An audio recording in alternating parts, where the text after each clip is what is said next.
C'est là qu'il y a la grâce de Dieu que les humains ne comprennent pas. Adam ne mangeait que comment l'appelle-t-on, le fruit seul, l'arbre de vie seul, et que c'est ça qui prolongeait leur vie.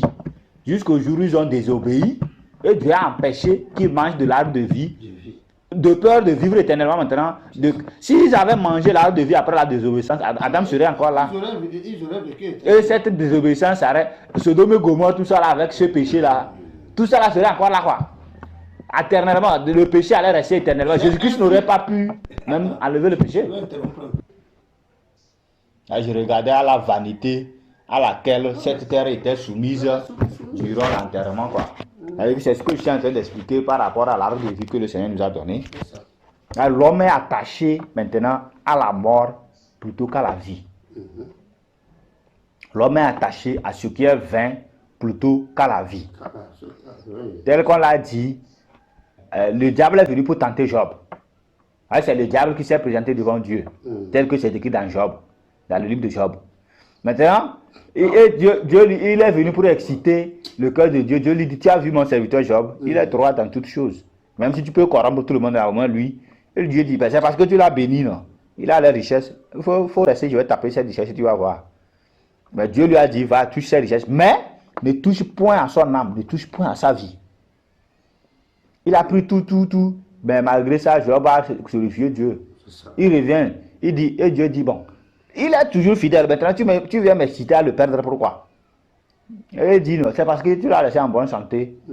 Il faut le toucher, tu vas voir. Toucher à son corps, tu vas voir. Et Dieu dit, bon, va toucher son corps. Son âme, attention, ne touche point.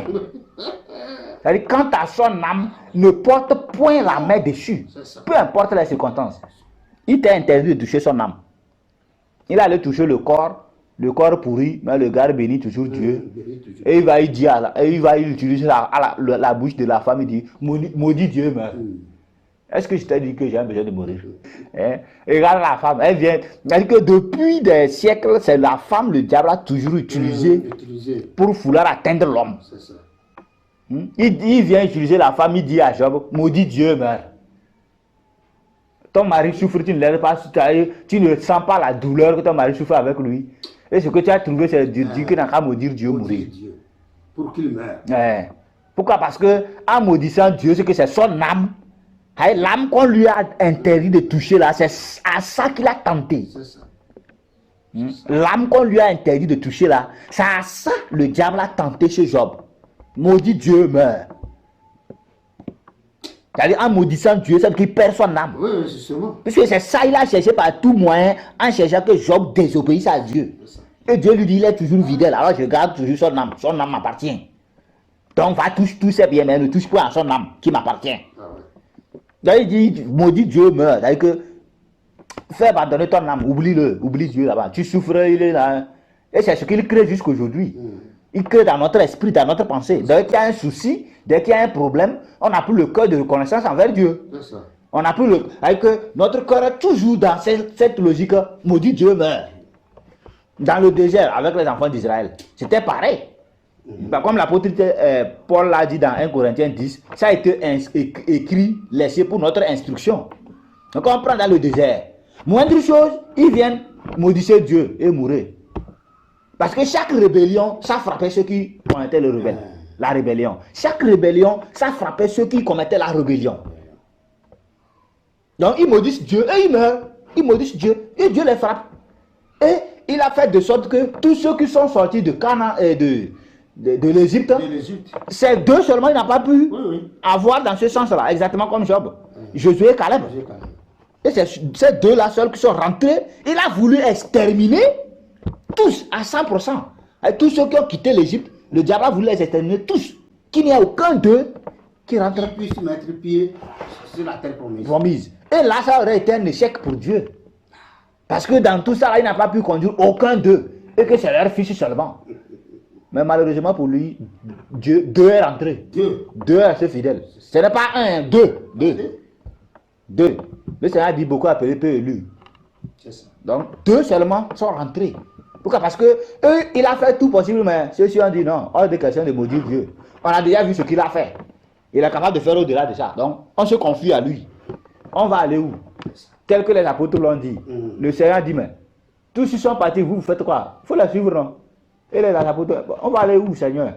Il n'y a qu'auprès de toi, il y a la parole de vie. La parole de vie. La parole de vie. Tu veux qu'on aille où? On va aller faire quoi? Donc, à l'enterrement, nous avons vu la vanité dans laquelle l'homme s'est engouffré. L'homme est attaché à la chair plutôt qu'à l'âme. L'homme est attaché à la mort plutôt qu'à la vie. Je regardais, d'habitude j'y vais dans l'enterrement, mais hier j'ai vu ça encore d'un autre œil différent, quoi. En discutant, d'habitude je sais qu'il y a trop de vanité dans les enterrements, mais hier j'ai reçu une explication, une compréhension des choses différentes de ce que je voyais d'habitude, quoi. Je voyais à quel point les hommes étaient attachés à l'émotion, à la vanité, au mensonge, à l'hypocrisie. Tout allait bien, on mettait musique, boui, boui, boui. Chacun saute, il boit. Dès qu'on a sonné, ping, ping, ping, que le corps arrive maintenant, tout le monde commence à pleurer.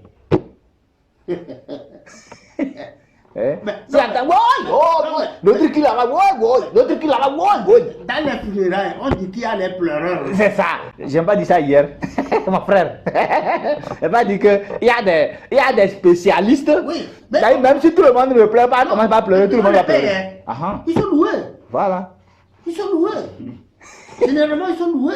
C'est devenu métier, quoi. C'est-à-dire, en dehors des hommes, de la parenté même. Oui, qui sentent la douleur. Qui sentent la douleur. Là, c'est par un réflexe que les pleurs se manifestent.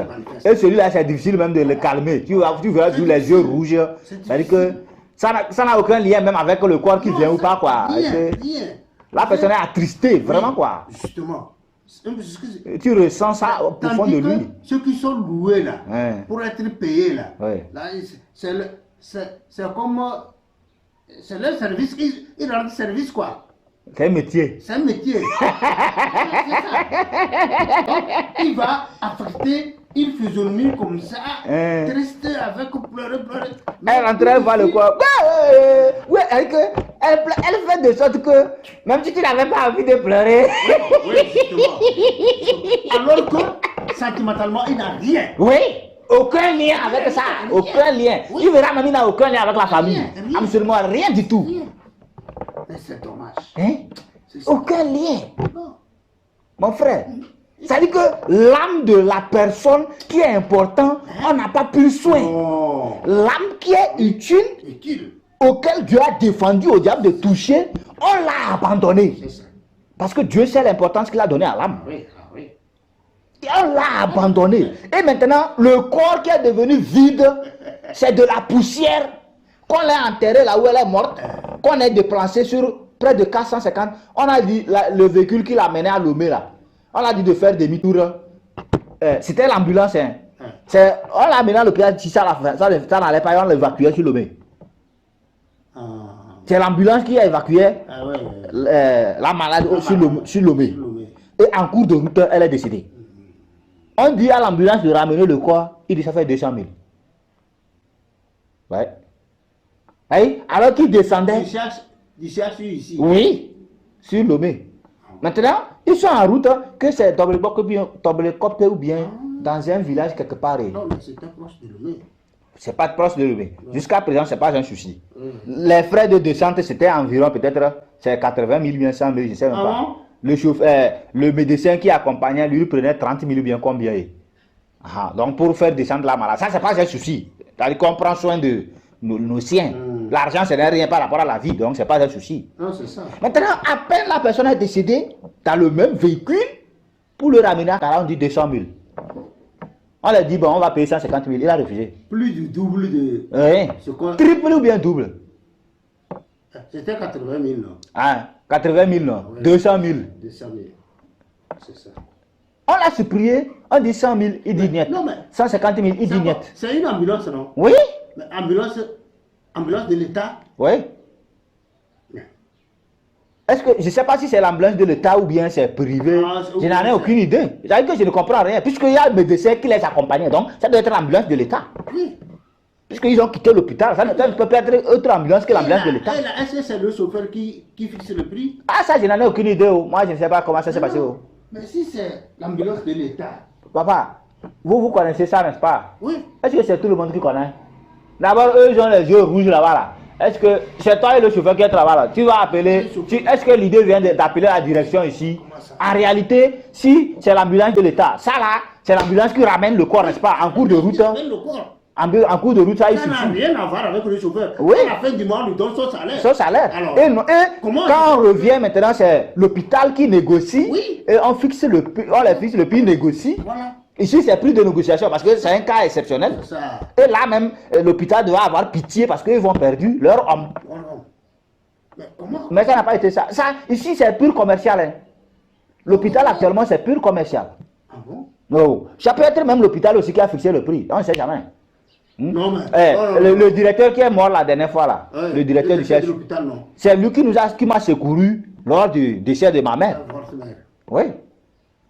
Lors de ma mère, c'est lui qui m'a secouru. Parce que quand c'était chaud, à un moment donné, là, j'ai pris les papiers, je suis allé chez lui.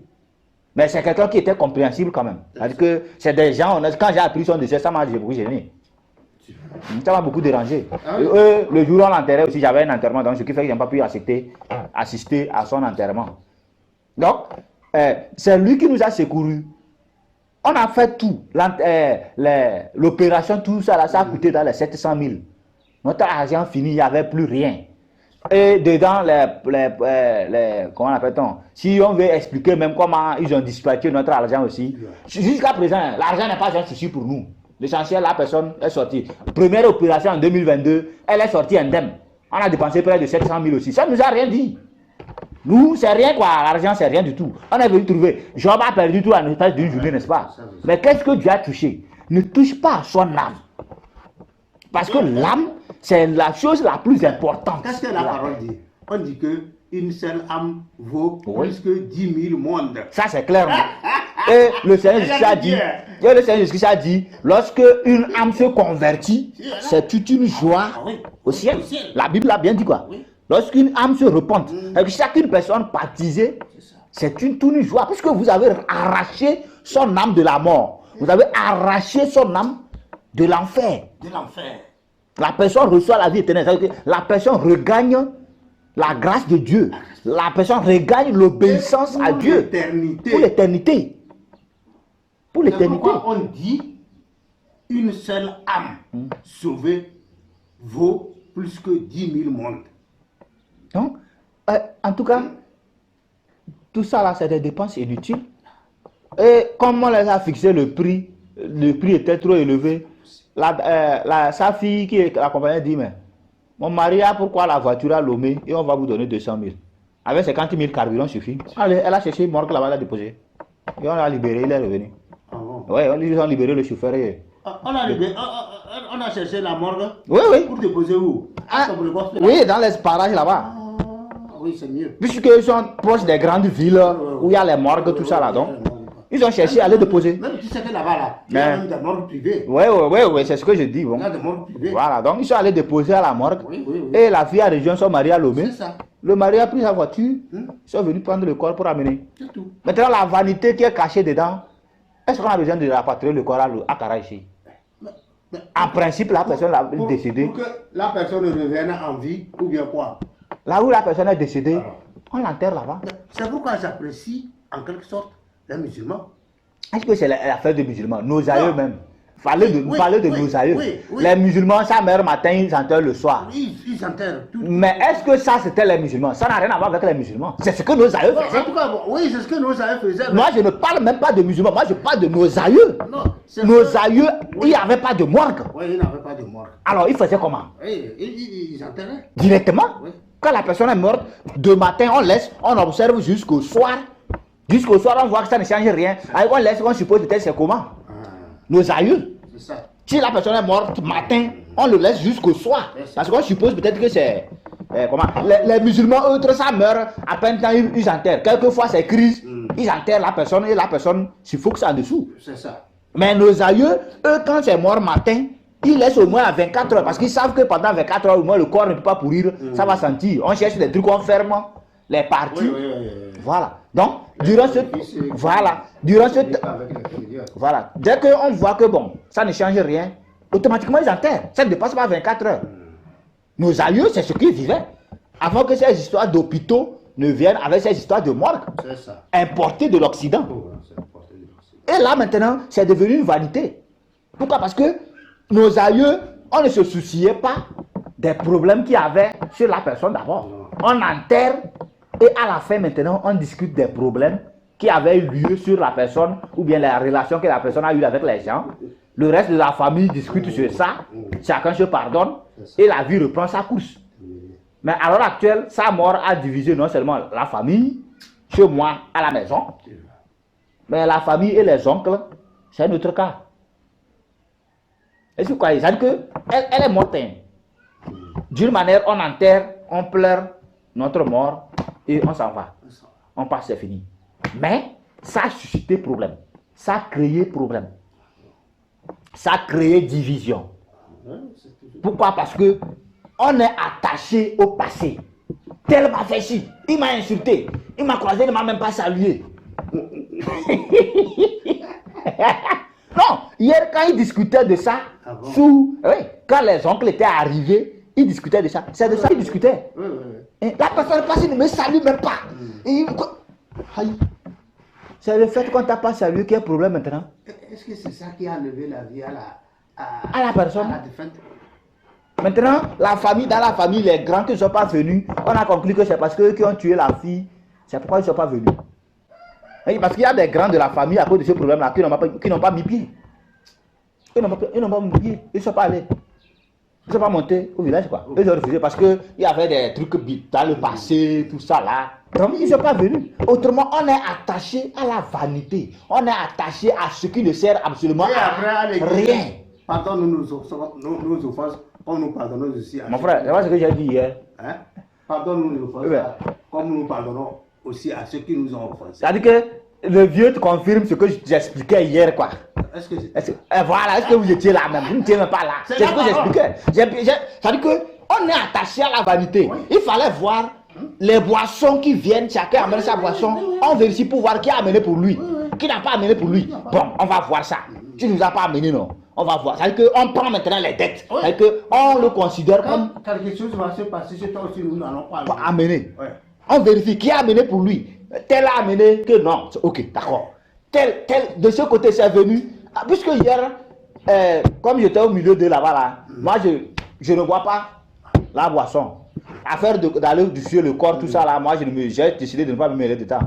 D'abord, moi, mon esprit était dans le ministère, dans le message. Comme c'est de la famille, je suis là. Mon papa, lui, est très loin. Mon grand frère, lui, est au Burkina. Donc, s'il y avait mon petit frère directeur, c'est lui que j'allais laisser faire les choses. Il y a les grands frères qui sont là. Maintenant, moi, je suis là, je suis seul le petit frère.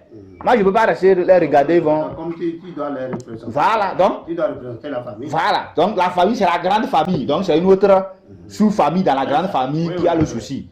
Donc, moi, dans mon sous-famille, je suis obligé de représenter. Quand je suis arrivé, on m'a proposé. Dieu a fait de sorte que je ne me mêle pas trop de conneries, quoi. On dit que toi, ton travail, c'est prendre cahier. Si quelqu'un amène quelque chose, tu écris. Point. On dit, ok, bon, ça me va. Ça m'arrange. D'abord, maman m'a demandé si tu vas aller sur la tombe. J'ai dit, bon, je vais aller faire quoi là-bas. Ça ne me regarde pas. C'est vous qui traînez ça depuis. On dit, dans ce cas, prends cahier. Si quelqu'un amène quelque chose, reste à la porte là-bas. On t'a élu secrétaire. Ça, c'est tout. Secrétaire de l'enterrement.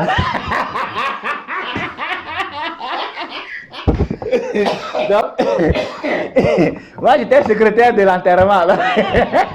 Eux j'étais les conseillers et les ministres, les députés, tout. Ils étaient l'administration même. Voilà, moi j'étais secrétaire général de l'enterrement. Celui qui amène la boisson, moi j'écris. Celui qui amène la nourriture, j'écris. Donc à un moment donné, maintenant ils viennent contrôler le cahier.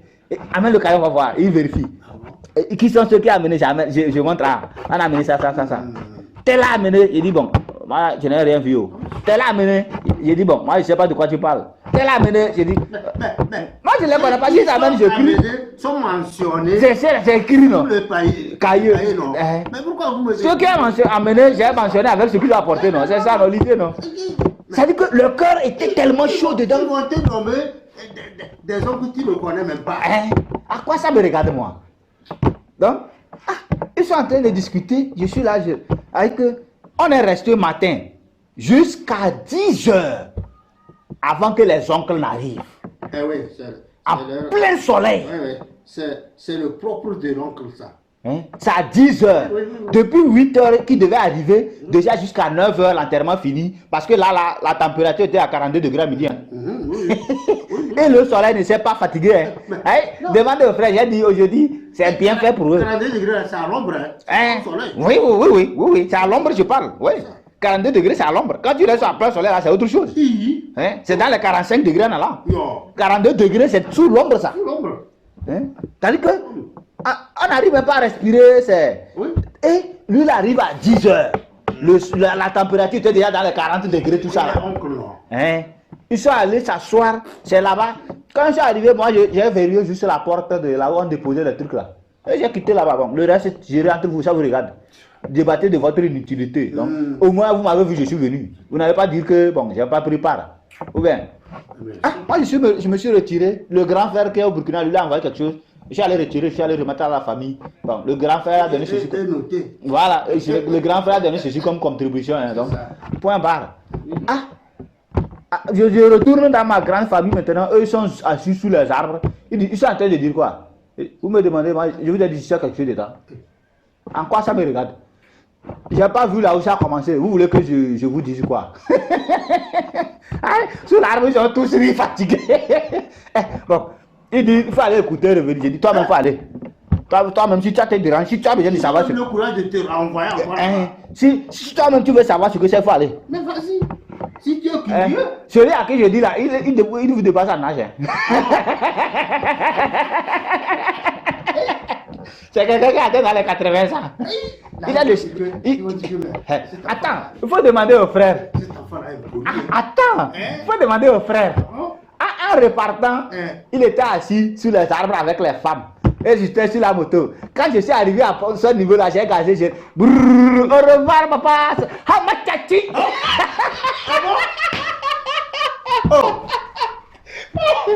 arrive quand tu es sur la moto, quoi. Dans toute la foule, là. Hamachachi. Arrête-toi. Parce qu'on ne les a pas regardés. C'est pourquoi je te dis que funérailles, c'est pour quelqu'un qui est mort là. Regarde ce que j'ai créé dans toute la famille. Donc, ça là, il a déposé ça en jachère, ça, il m'attend. Un âgé, oui. Un âgé. Qui est supposé être très sage. Il est le chef quartier. Ah bon? Je dis, il est le chef quartier. Et c'est lui qui crie, oh mon Dieu. Voilà. Un chef quartier. Je dis, il est le chef de quartier. C'est déplorable. Il est le chef quartier. Il est le doyen de la famille. Et tu montres. Maintenant, le souci. À tous tes sujets. Maintenant, dans le quartier. Le souci, c'est quoi? Le problème qu'il y avait, comme c'est la grande famille et que la famille est divisée en plusieurs sections, ceux-ci ont des soucis entre eux, n'est-ce pas? Les grands de là ont souci avec les miens. Maintenant, dans ma famille où la mort a été, eux, ils ont laissé les enfants seuls. Les enfants seuls en train de se débrouiller avec eux pour enterrer leur mère. Donc chez moi aussi, les grands aussi se sont retirés. Personne ne s'est impliqué. Maintenant, moi, je suis arrivé enfant. Est-ce que nous, les enfants, on va se diviser parce que les grands sont divisés? Alors moi, je suis allé m'associer à mes petits frères, puisque bon, eux, c'était mes petits frères et ma petite soeur. Donc, je les dépasse en âge. Donc, mais moi, je suis allé m'associer à eux. Nous, on a des enfants, on s'entend. Les grands n'ont qu'à se débattre de leurs soucis. Point. C'est dans ça, là, maintenant, ils sont assis gaillardement sur les arbres là-bas. Au moment où nous, on se démerde pour qu'on puisse aller enterrer le mort. Vous êtes assis, vous donnez des commandements. Vous avez dit que vous ne voulez pas vous impliquer dedans, non? En quoi ça me regarde, moi? Et voilà la vanité à laquelle, c'est-à-dire que je regardais comment l'homme courait dans la vanité. Le corps qui est mort, qu'on devait enterrer depuis, est passé sur ça. On pleure notre mort, on fait notre deuil, on passe dessus. On est toujours, on tournait, chacun apporte pour lui, chacun assure qu'on a apporté ça, chacun apporte qu'on a apporté faire poisson. La musique, on mettait la musique, bouille. Dès que le corps est arrivé, on a éteint la musique, c'était 2 heures du matin. 2 heures du matin, ouais. Dans les 2h30 que le corps arrivait. Voilà, le corps arrivait. Comme ils ont quitté le soir là-bas pour ne pas venir vouloir déposer dans la morgue quelque part. C'est le gendre qui a amené le corps. Oui. Le gendre avec sa femme. Donc ensemble, ils ont pris le corps pour arriver. Donc, en ce temps, moi, je me suis débrouillé pour dormir un peu. À un temps donné, la musique était en même temps. Et je me suis réveillé. En tout cas, je me suis réveillé sous les pleurs. C'est les pleurs qui m'ont réveillé. Les pleureurs qui ont déclenché, qui m'ont réveillé. Ah, moi, je me suis rentré juste à allumer mon ordinateur et continuer mes écrits. Et je suis sorti même pour voir qu'est-ce qui se passe. Ah, cette hypocrisie-là, je vais aller m'associer dans ça là. Ça, c'est de l'hypocrisie, quoi. C'est de l'hypocrisie. Hein? C'est de l'hypocrisie. La personne était là. Il n'y a aucun sentiment. Zéro, nul. C'est de l'hypocrisie. Hein? Chacun voit le corps, il pleure. Et c'est au corps, maintenant, il s'adresse. Comme si c'était la personne même qui est là-bas. Pourquoi? Parce qu'on ne comprend pas le sens de ce que c'est que la mort. On ne comprend pas que c'est la personne même qui est partie. Et ça ne reste que l'enveloppe, ça ne reste que le corps. Non, c'est la poussière. La poussière. C'est comme si tu voyais le corps, un serpent qui a enlevé son corps. Non, il change de corps. Le serpent qui t'a déjà mordi là, quand tu vois sa peau, voilà, tu as peur. Tu as peur. Ouais. Donc moi je parle de la peau là quoi. C'est ça. C'est-à-dire que le serpent est parti, tu vois la peau, et tu trembles devant la peau, tu éloges la peau. Le serpent est déjà parti. Et tu parles à la peau. Il part à la peau, il encourage. Et ceux qui l'ont tué, ils vont payer. Chacun va. Donc, je dis mais donc, finalement il n'y a personne qui meurt ici, je ne sais pas, on l'a tué. Non. En Afrique actuellement, si quelqu'un meurt, c'est qu'on l'a tué. Et surtout, bon, je ne sais pas, même je crois que c'est presque partout, hein, en pays caviar. Personne ne meurt jamais comme ça de sa propre mort. C'est qu'on a tué. Même s'il a atteint 100 ans, non, même s'il a 120 ans. Ou c'est quelqu'un qui l'aurait tué. Et puis, vous savez ce qui se passe. Quand quelqu'un meurt comme ça, celui-là, qui était peut-être l'ami intime de la personne, que si la personne, en cas de question, c'est la personne à qui doit venir en aide à la famille, on vous dit que c'est lui-là qui a tué le gars. Donc, on l'éloigne de la famille. On coupe entre eux quoi. Oui. Donc, il devient ennemi de la famille. C'est ça, il devient ennemi de la famille. De sorte que l'aide qu'il devait apporter à la famille, c'est mort. Zéro, mort. Il devait être celui que les enfants allaient secourir. Voilà. Si en cas de besoin, ils te tendent à secourir. Et c'est pour augmenter la souffrance de la famille.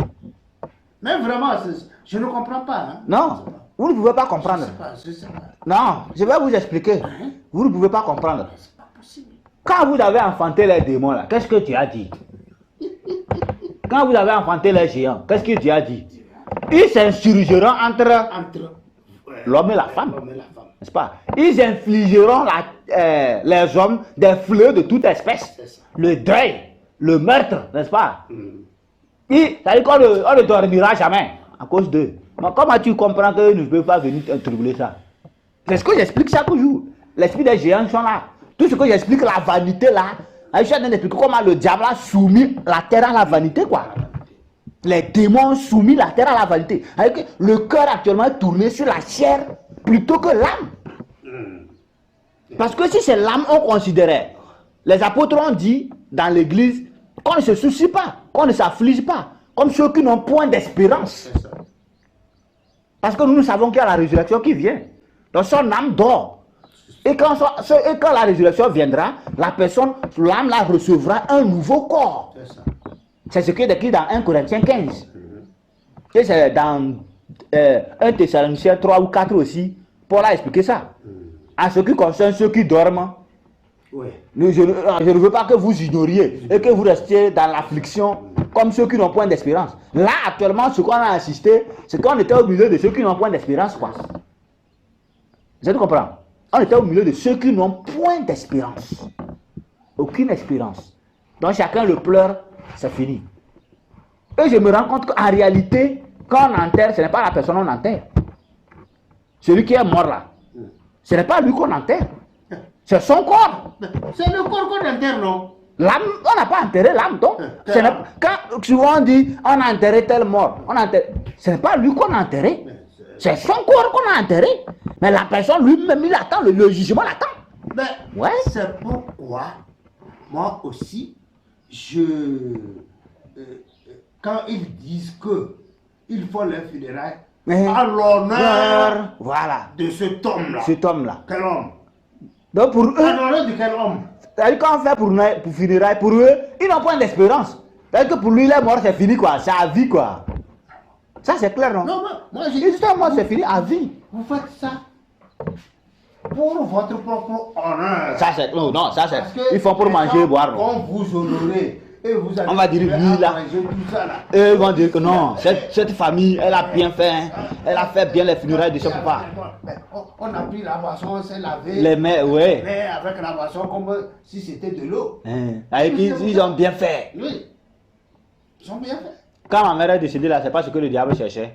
Il faut demander le frère. C'est-à-dire que j'ai comparé l'enterrement de ma mère et tous les enterrements que j'ai assistés jusqu'aujourd'hui. Il n'y a aucune comparaison. L'enterrement de ma mère a été le plus simple des enterrements que j'ai jamais assisté. Dieu a fait de sorte que tout a été simple, calme. Je veux vous dire, dans le temps, traditionnellement chez nous, c'était très simple. Oui, c'est ce que je dis, non? Dans le temps. Oui, c'est ce que je dis, non? Maintenant, il se livre à la concurrence. Oui. Maintenant, c'est la concurrence. Oui. Pour voir quand quelqu'un est mort là. Qui a plus investi que l'autre. Et c'est pourquoi les gens de flûte là. Ouais. Donc, vous avez compris ça? Et les autres meurent, tu manges chez eux là. Pour toi, on verra. Quand les autres, puisque maintenant, c'est quand quelqu'un meurt, les gens profitent pour aller manger. C'est la nourriture. C'est la boisson. Quand tu as cadavre, tu as problème. Voilà. C'est la boisson. Il va profiter pour goûter la boisson qu'il n'a jamais goûté de sa vie. Ça dit que quand quelqu'un meurt chez toi, c'est que c'est ton tour de nourrir tout le village. Oui, tout le village. Tous les participants, quoi. Ça, c'est clair, non? Voilà. Et c'est tous les villages qui participent, non? Voilà. C'est un ceux qui ne l'ont pas connu, ils vont venir faire son éloge. Les joueurs de flûte là, quand les autres meurent, toi tu te promènes, tu manges, tu fais tout là. Quand chez toi quelqu'un mourra, on verra ce dont tu seras capable. Donc on viendra chez toi aussi pour manger. On va voir si tu es capable de nous nourrir. Bien sûr, mais c'est compréhensible, non? Le jour de l'enterrement de ma mère, d'abord même, ce qui a fait que son corps est resté, on avait laissé le corps de la maman à la morgue, c'était la dette. À l'issue de l'opération, on avait une dette de 145 000 contre l'hôpital. Donc si nous livrons le corps, on s'en va, on va revenir où? Ils vont nous attraper où? Or, ils savent qu'on ne peut jamais laisser notre corps là-bas à vie, quoi. Ça, c'est pas possible. Or, on ne peut pas abandonner ça là-bas. Le corps à la morgue, ça augmente les frais de la morgue. On a évalué, non? On dit premier jour 2500. Après le troisième jour 4500. Il y a des barèmes. À partir du septième jour, on dit 5000 combien? Ils ont des barèmes là. 5000 par jour. On a calculé 10 jours. En espace de 10 jours, tu peux payer près de 50 000 dépassés sur la morgue. Ça me produit quoi là-bas? Donc ce qui fait que à cause de la dette, on était obligé de prolonger. Voilà, déposer le corps pendant 5 jours. La morgue Voilà, pendant les 5 jours où je disais que le directeur nous a soutenus, parce qu'on a cherché jusqu'à j'ai eu 90 000 et je suis allé le voir que c'est là où mes forces sont arrivées. 700 000 sont déjà dans le passé. Et il m'a dit d'aller payer les choses essentielles d'abord, avant de revenir. Je suis allé payer sur comment appelle-t-on, les produits, les médicaments restants qu'on avait achetés pour l'opération, tout ça là. On allait solder avec la pharmacie. On a soldé les points importants. Et le reste maintenant que le social de l'hôpital peut prendre en charge, il a pris à hauteur de 75%. Et ça restait 25%. On a terminé de payer. Donc j'ai payé dans les 95 000 quoi. Sur les 145 ou ce sont. Ça va être dans les 165 000 comme ça quoi. C'est pourquoi j'ai dit nous a soutenu beaucoup dans ce sens-là. La veille, il a plu dans la journée. Une forte pluie. C'est en ce moment-là que j'étais chez lui voilà, pour payer. Ah, chez les directeurs. Voilà, vers 14h. Vers 14h, j'étais à l'hôpital là-bas pour terminer de régler. Il y a eu une très grande pluie dans toute la région. Et après cette pluie-là, le lendemain, comme ça est là, il n'y a pas eu soleil toute la journée. Oui, oui, oui. Il n'y a pas eu ni pluie, ni soleil toute la journée. Oh. Et personne n'a été brûlé de soleil. C'est ça. Et on était surpris même de moi, le nombre qui est arrivé, parce que elle est décédée à peine 5 jours, on l'enterre. Et personne ne connaît, ne comprend cette bénédiction. Oh, personne ne peut pas comprendre ça. Même mes grands frères, mes grands soeurs, même si j'explique, ils ne comprennent Ils rien. ne comprennent pas. Attendez, je vais vous expliquer, vous allez voir comment l'enterrement s'est passé. Vous allez comprendre. Quand je dis que c'est-à-dire que Dieu a facilité tous les points de l'enterrement, il a plu la veille. Ça veut dire que on est en saison pluvieuse. Chaque jour il pleut à Kara. C'est ça. Pendant près d'un mois, chaque jour il pleuvait à Kara. Il n'y a pas une journée où il n'y a pas de pluie. Donc c'était en août. Hein? Oui, non, c'est le 3 août, non. Ah oui, voilà. Elle est morte le 28 juillet. Elle est morte le 28 juillet. Et le 3 août, on l'a enterrée. Voilà. Donc on était en saison pluvieuse, quoi, en pleine pluie.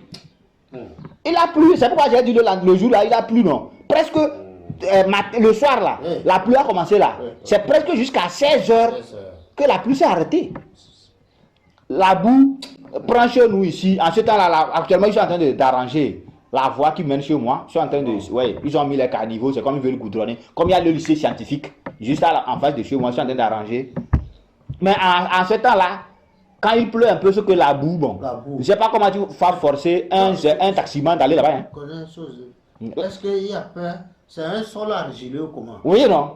Oui, oui. Un sol argileux. Quand il pleut, c'est plus difficile. Ça dit que. À accéder, quoi. Ça, c'est clair. Oui. Ça colle sur les pneus. Oui. Ça glisse. Tu ne peux plus rouler dedans. Tu ne fais que patiner dedans. Oui. Bon, comment on va faire pour amener le corps? Soyez rassurés qu'on a amené le corps très facilement sans aucun souci. On n'a eu aucune ingratitude de souffrance, quoi. Pour amener le corps dans la montagne, chez ma mère. Elle est au pied de la montagne, quoi. Ah bon? Oui. La colline, tu commences pas à grimper la montagne pour atteindre chez elle. Ah bon? C'est au pied de la montagne là-bas qu'on a enterré.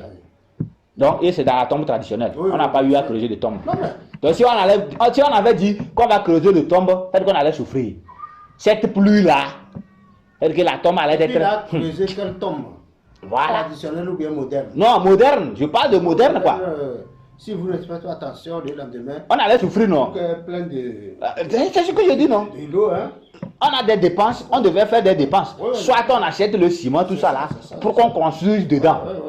Et là, l'enterrement n'aurait pas eu le 5. C'est ça. C'est dans la tombe traditionnelle qu'on l'a enterré. La tombe où on avait enterré même son papa. C'est dans la tombe où on a enterré son papa, qu'on a ouvert, on a balayé les eaux, tout ça là, on a couché dedans. Maintenant, avant d'en arriver là, on est allé voir les oncles. Et ils ont dit, il n'y a pas de souci. Donc, bon, comme quand elle était malade, il y a notre oncle, on l'informait, et lui, il informait les oncles de la maman. De la maman. Voilà, donc ce qui fait que ça n'a pas eu trop. Voilà, c'est nos grands-parents, ouais. Bon. C'est nos grands-parents, donc ça nous a facilité la tâche.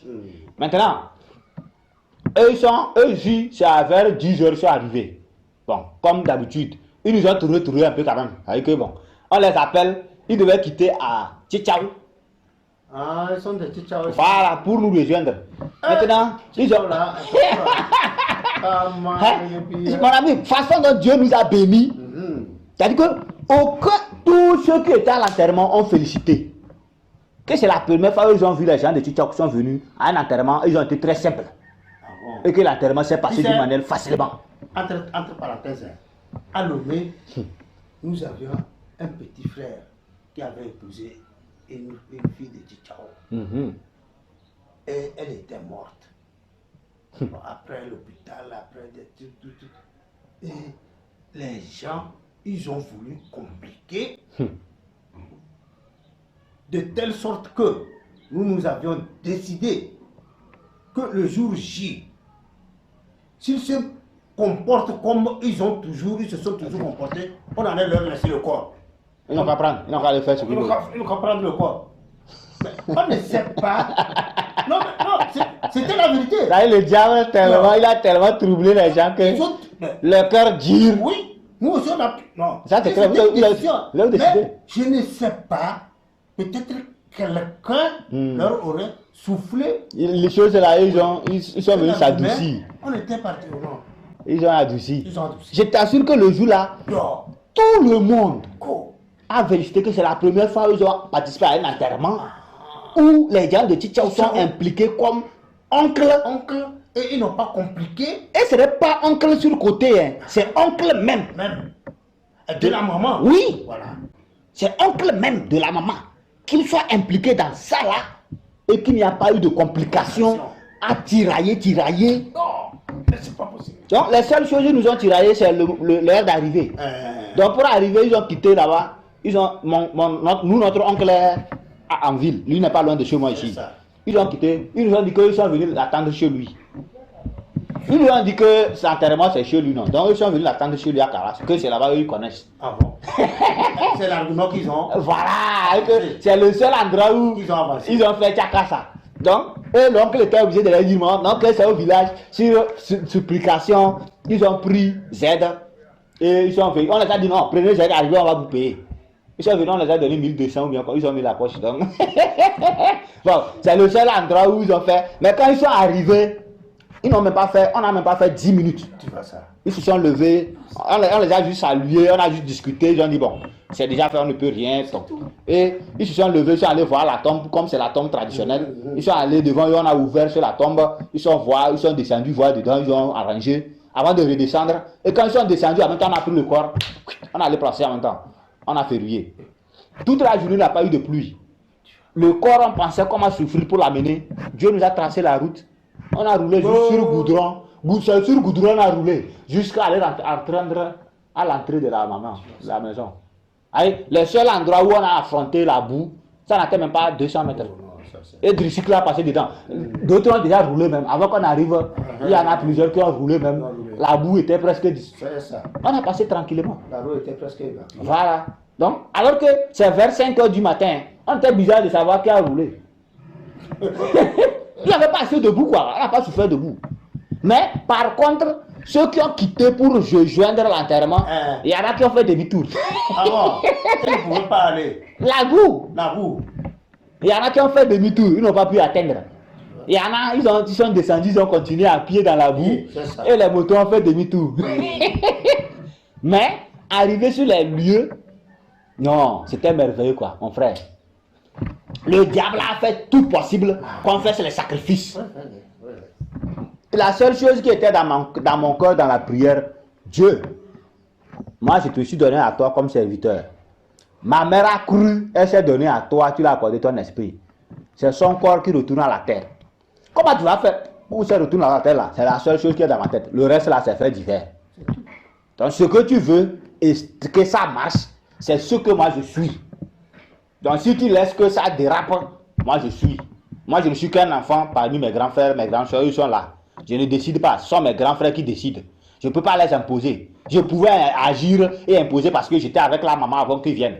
Ça va créer autre précédent après dans la famille. Je ne veux pas être diviseur de la famille et je ne veux pas aussi cautionner cette division. Comment tu vas gérer pour que ça marche? Ça te regarde. Le diable a été tenté par tout moyen pour qu'on retourne dans l'idolâtrie. Premièrement, ils sont venus. Qu'on devait aller chercher pour voir pourquoi elle est morte. Parce que qui a tué? Moi, je ne suis pas dedans. Nous, on a cherché l'argent pour soigner quelqu'un à l'hôpital. Toi, tu veux nous parler de quelqu'un. C'est notre oncle même qui, lui, tu savais qu'eux sont dans ce système approfondi. Donc, moi, je ne l'accuse pas. Le diable le tient. Donc, si Dieu le libère aussi, il sera libéré. Puisque moi aussi, autrefois, je marchais dans ces trucs avant que Dieu ne m'en sorte. Et tel que je suis en train d'expliquer ma famille, ça veut dire que tout le monde comprend l'idolâtrie dans laquelle ma famille est plongée, que Dieu vient me sortir dedans pour faire de moi son apôtre. Donc, les oncles sont arrivés, on dit non, que ma mère s'est mariée à plus de 3 maris et que tous les enfants sont là.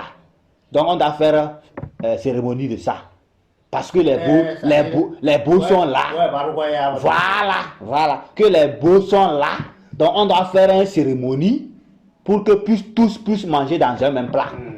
Sinon, ça va créer malédiction, ça va faire quoi. Quand ils ont parlé là, moi et mes grands frères, nous on s'est retirés de l'autre côté. Nous tous, nous les enfants quoi. Mes amis, ça fait combien de temps on mange dans le même plat? C'est depuis qu'on est né, non? Et c'est aujourd'hui on doit faire une cérémonie avant de manger dans le même plat. Mais là, monsieur, cérémonie là, on ne veut pas. Tu sais, cérémonie. On dit que d'accord, si vous ne voulez pas, on ne fait pas. C'est une cérémonie de réconciliation. Nous, unanimement, on a décidé quoi? Je n'ai rien compris. Unanimement avec les frères, on a décidé, non, on ne fait pas ça. Mais c'est tout. Et aussi, on dit, dans ce cas, on ne fait pas aussi. Ils n'ont même pas essayé de riposter.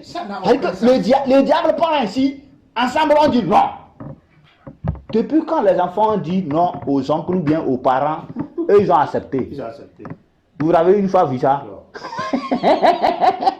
Eux, ils sont là. Nos tantes sont là. C'est nous, notre soeur.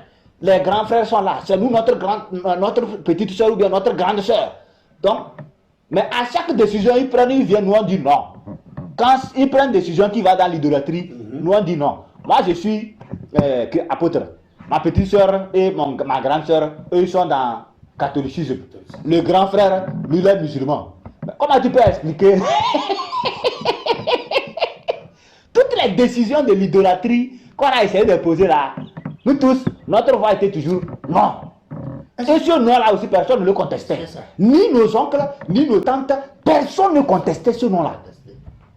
Dans tous les cas, dans tous les sens, le diable a voulu qu'on fasse sacrifice, qu'on fasse quelque chose de cérémonial. Oui, non, mais ça n'a pas marché. C'est ça.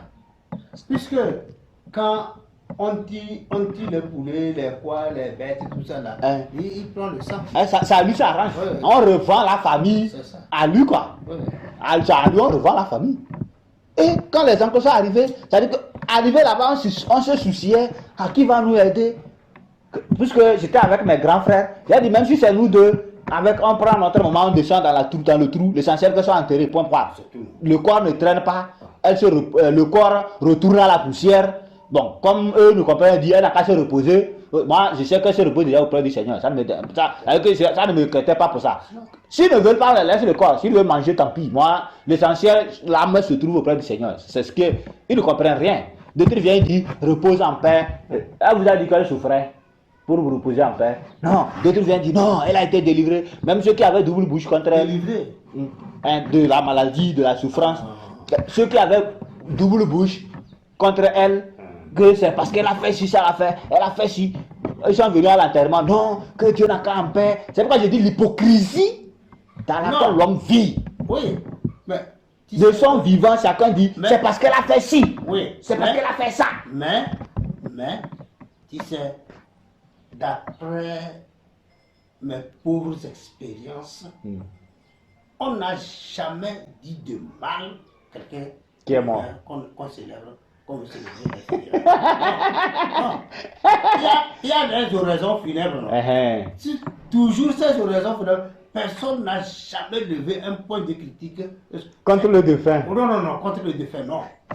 On fait seulement son bon côté qu'on relève. Comme si la personne n'a jamais eu de mauvaises choses sur la terre. C'est ça. C'est comme ça. Non, j'ai toujours participé. Quelle hypocrisie! Voilà. Et ça, c'est l'hypocrisie. Vrai quoi. L'hypocrisie dans laquelle l'homme est fermé. Même son propre ennemi va venir faire son éloge. Oui, son éloge.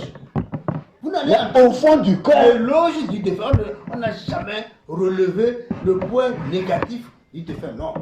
Mais l'éloge qu'il fait, c'est dans la bouche. Au fond du cœur, zéro. Mais c'est ce qu'on a dit, non. Les pleureurs là. Mais voilà, c'est ça. On les rejoint. Aucun sentiment, rien. Aucun sentiment. Aucun geste de souffrance dans son cœur. La preuve, par exemple, comme j'expliquais hier, quand on a fait rentrer le corps dans la chambre, moi je cherche ventilo à l'intérieur de la chambre pour mettre, parce que moi j'étais en train de travailler, il y a la chaleur qui me dérange. Et quand la chaleur coule, laisser chercher pour me nettoyer, tout ça là, bon, ça me perturbe quoi. J'ai cherché ventilo dans la chambre pour m'alimenter. Ouais, on a pris ventilo, on allait allumer aux morts. Ventilo ventile sur le cercueil.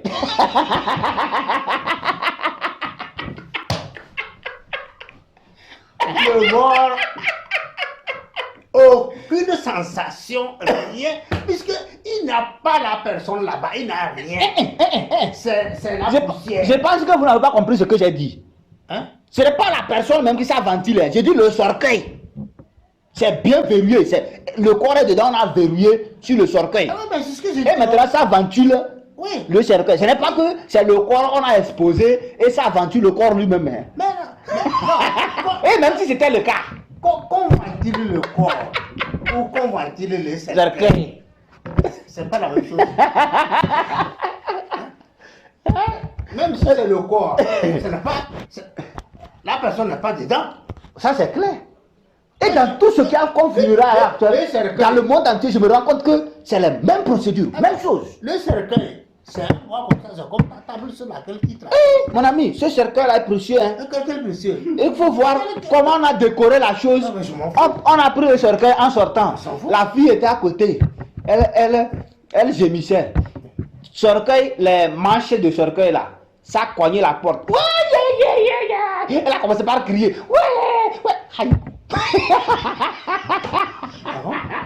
Oh, j'ai vu ce que j'ai assisté hier. Donc c'était un crime. Est-ce que je sais? On est en train de casser sa maman. Ou bien sa soeur, ou bien c'est sa grande soeur. Je n'en ai absolument aucune idée. Voyez, la soeur là, je ne la connais pas. Puisque bon, c'est pas tout le monde qu'on connaît dans la famille. Il y a les comment l'appelle-t-on?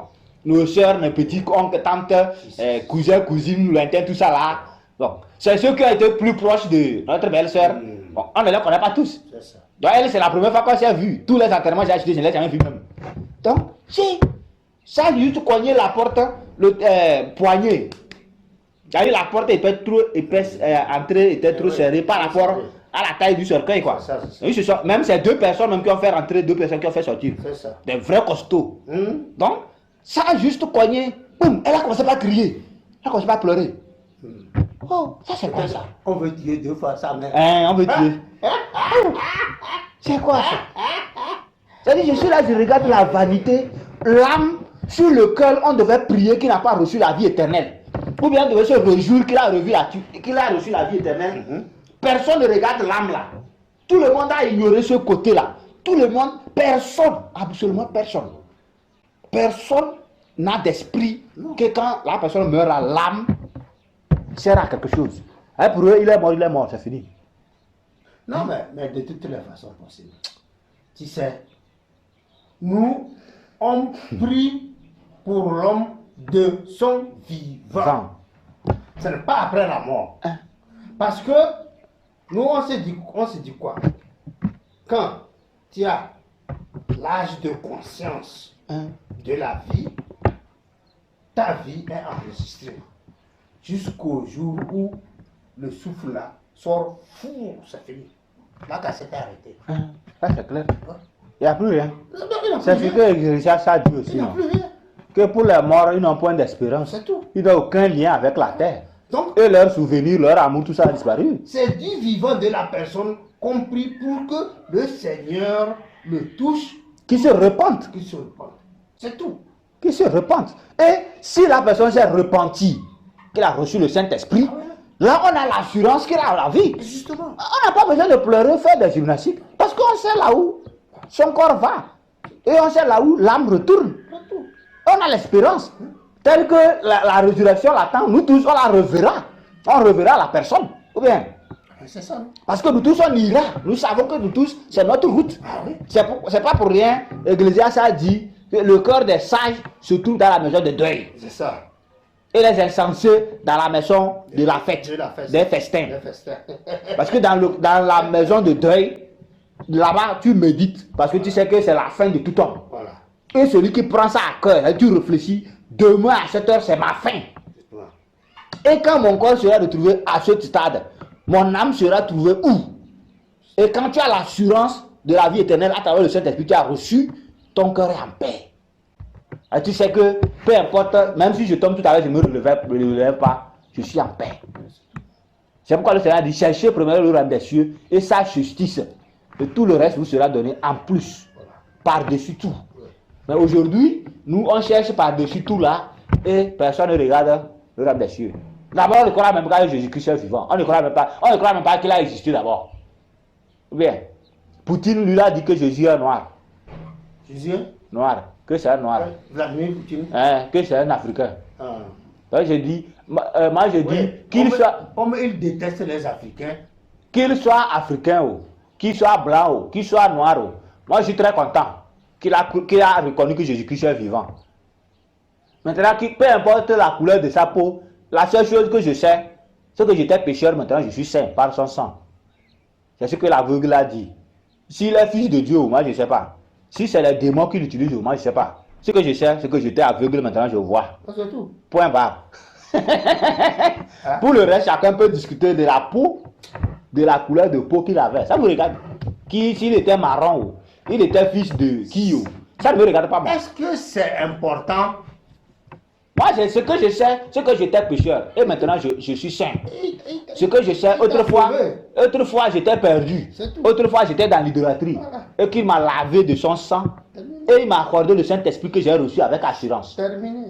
Le reste, vous tapez sur le qui il est. Ça ne me regarde pas. Comment appelle-t-on? C'est comment dire à quelqu'un, tu as faim? Il dit oui, puce là-bas, mange. Il dit attends, on va étudier comment on puce d'abord. Et après on va étudier comment on mange d'abord. Et ensuite, quand on a maîtrisé ça, là maintenant on va aller puiser manger. Et jusqu'à ce que tu étudies, tu es mort. Ah ben c'est ça. Et c'est ce qu'on fait à tout le monde à l'heure actuelle. Donc on les fait étudier Jésus-Christ. On les fait étudier la Bible. On les fait étudier Dieu avant d'aller baptiser la personne. Qui peut étudier Dieu? Ah ben eux ils étudient Dieu, d'autres 3 ans. D'autres, ils sont tellement intelligents, c'est 1 mois seulement. Ils n'ont pas besoin de beaucoup de temps. Ah bon? Oui. Ils étudient Dieu actuellement. C'est toi qui as fait Dieu, tu vas l'étudier. Ils ont école pastorale, non? Ils ont école de théologie, non? C'est qui on étudie là-bas? C'est pas Dieu. On étudie Dieu là-bas. Ils ont les cours de baptême, non? Avec les cahiers de baptême, tu notes, tu passes l'examen, non? C'est pas étudier ça. Ou bien, mon frère, c'est pas ça qu'on appelle étudier. Hein? Donc, ils étudient ça très bien. Ils passent les examens. On note. La personne a son carnet. On signe dedans. Cahier de présence. À l'école, on avait cahier de présence, non? Quand le professeur vient, il fait appel. Celui qui est absent, on note dedans, non? Prochaine fois, quand il ouvre, il sait que celui-ci était absent. Et lui, il est puni. Je me rappelle, quand j'apprenais le catéchisme à l'église catholique. Moi, je suis baptisé à l'église catholique en 1962. Voilà. À ce temps-là, on arrive encore à dire même qu'on va, moi je vais exister. Votre mère même, peut-être votre mère était née. Oui. Elle est dans les années 50. Ah, elle est née. Oui, mais en 1950. Voilà. Donc, elle avait déjà 10 ans ou quelque chose de poussière. 12 ans. 12 ans, voilà. Comme moi, j'étais fatigué. Non, ils t'ont encore. Et c'est comme ça. Ils t'ont donné leur démon, non? Est-ce que c'est pas pulvérisation. Donc, il faut dire qu'ils t'ont pulvérisé. C'est pas baptisé.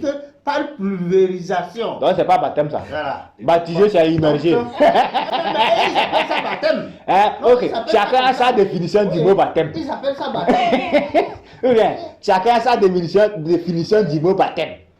On peut dire quelqu'un, on va la baptiser aujourd'hui. Qui veut dire qu'on va la dévierger. C'est que moi j'ai relevé. Que c'est moi qui l'ai baptisé. C'était bon, ils appellent père, non? C'est un père blanc, hein? Un prêtre. Blanc. Et ça là, c'est un blanc qui t'a baptisé. Oui. Mais tu es le grand frère. Le blanc là, il baptisait le caviar. Voilà. Bon, nous les catéchistes là, nous les catéchumènes. Voilà. Quand on va là, ils connaissaient les noms de la semaine en caviar. Caviar, voilà. Yo kuchuku yele, oui tu connais, fais-moi d'arro. Voilà. Donc il dit le dimanche, celui qui ne vient pas là, il est exclu quoi. Non, là c'était pas dimanche. Kuchuka n'était pas dimanche. Oui, non, je sais non.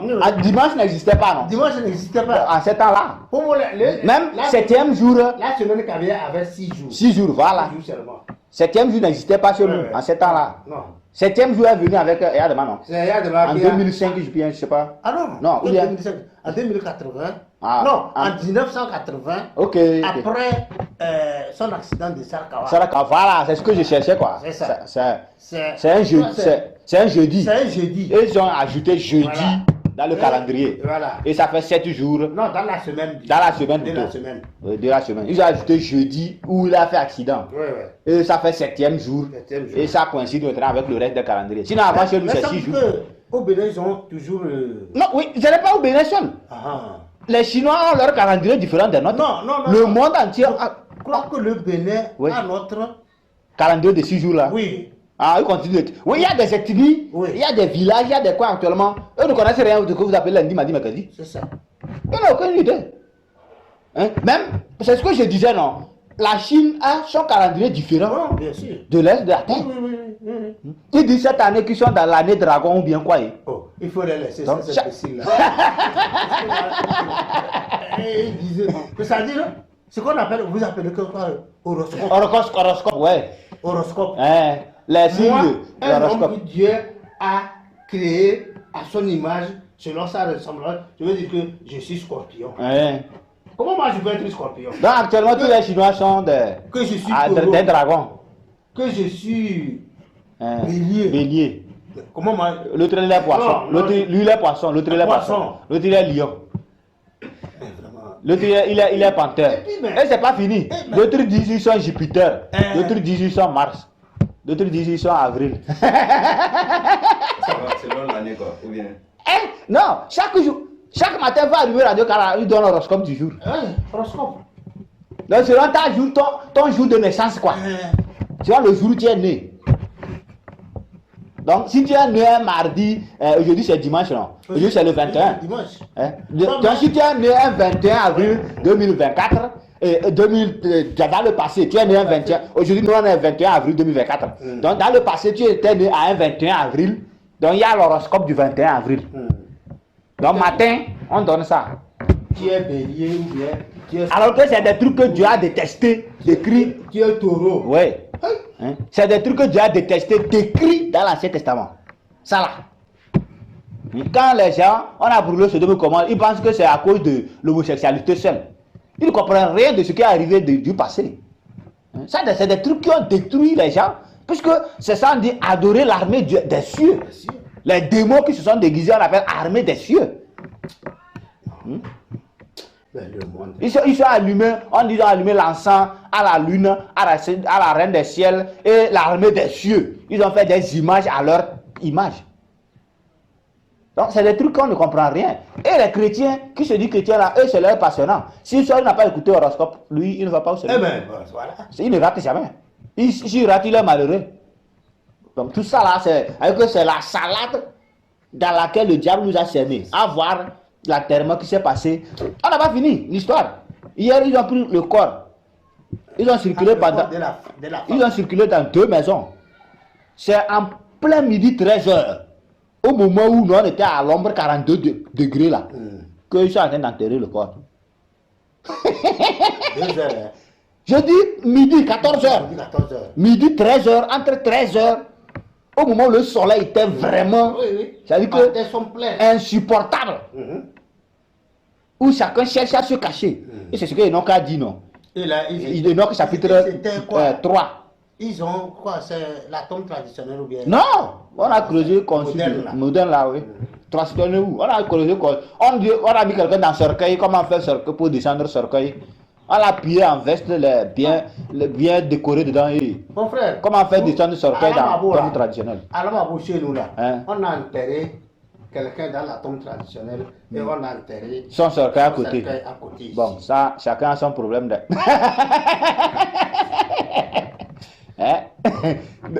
Et pourquoi? Parce que chez lui là, c'est, comment vous appelez ça? Ancien, non? Prêtre. Oui, ancien du village. Prêtre traditionnel. Oui, prêtre traditionnel, oui. Que sa maison est une maison du prêtre traditionnel. On ne peut pas enterrer quelqu'un avec cercueil dedans. Or, c'était un agent de la CT. La CT, c'est de l'argent. Ils ont fait un cercueil. Vraiment, quand on dit cercueil. Non. On a enterré là-bas dans la tombe traditionnelle parce que sa maison, c'est la maison du prêtre traditionnel.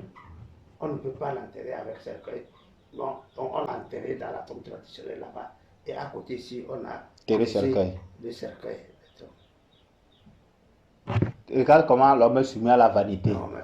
La personne était de son vivant, difficilement il nous trouvait à manger. C'est ça même qu'il avait chassé de Kara, la chose là, sur Lomé. Parce qu'à un moment donné, elle souffrait, elle était seule. Les enfants ont grandi, chacun est parti. Le mari est mort, ça ne reste que... D'abord, avant que le mari meure même, lui il a déménagé avec sa nouvelle copine ailleurs.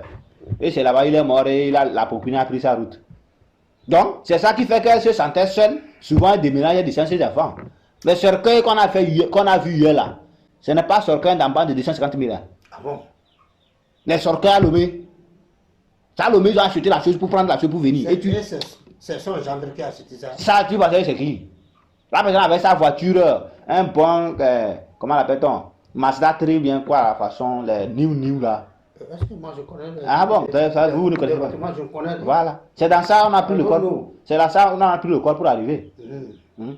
Donc, ce recueil qu'on a vu hier, ce n'est pas en bas de... On a fait vitre, tu peux ouvrir comme ça. On ouvre au-dessus, il y a vitre, tu peux regarder la tête. Ça c'est Mao Tse-tung ça. Voilà, donc on referme la vitre. C'est-à-dire que si on veut, on ouvre tout. Tu sais, Mao toute la Tse-tung, surface. On a fait... Et lui, il remonte et il descend. Il descend, ouais. Il y a des boutons, on appuie, ça remonte. Oui, ça monte.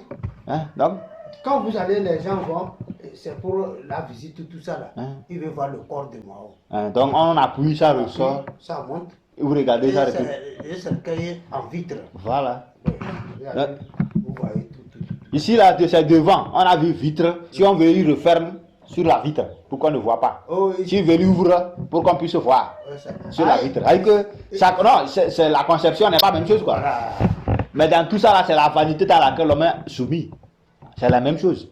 Il faut voir l'argent qu'on a dépensé pour acheter ça, alors que de son vivant, mon frère, de son vivant, on était incapable de lui donner 50 francs.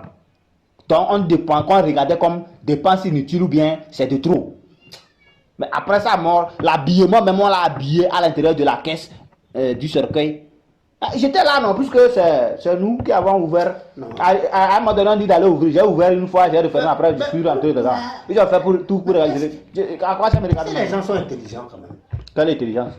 Ils ne sont pas intelligents, ils ont fabriqué les cercueils. Ah bon? C'est vrai. Ils sont intelligents. Et ils ne peuvent pas discerner ce que Job a dit. Nu. Je suis sorti du ventre de ma mère. Et nu, je descendrai dans le sein de la terre. Nu, nu. Ça, c'est ton problème. Ça, c'est pas notre problème. Mais bon, moi j'ai fait ça à ma femme. Quand elle est morte. C'est dans ça là ils vont te dire que mais Dieu a choisi les choses folles du monde pour confondre les sages.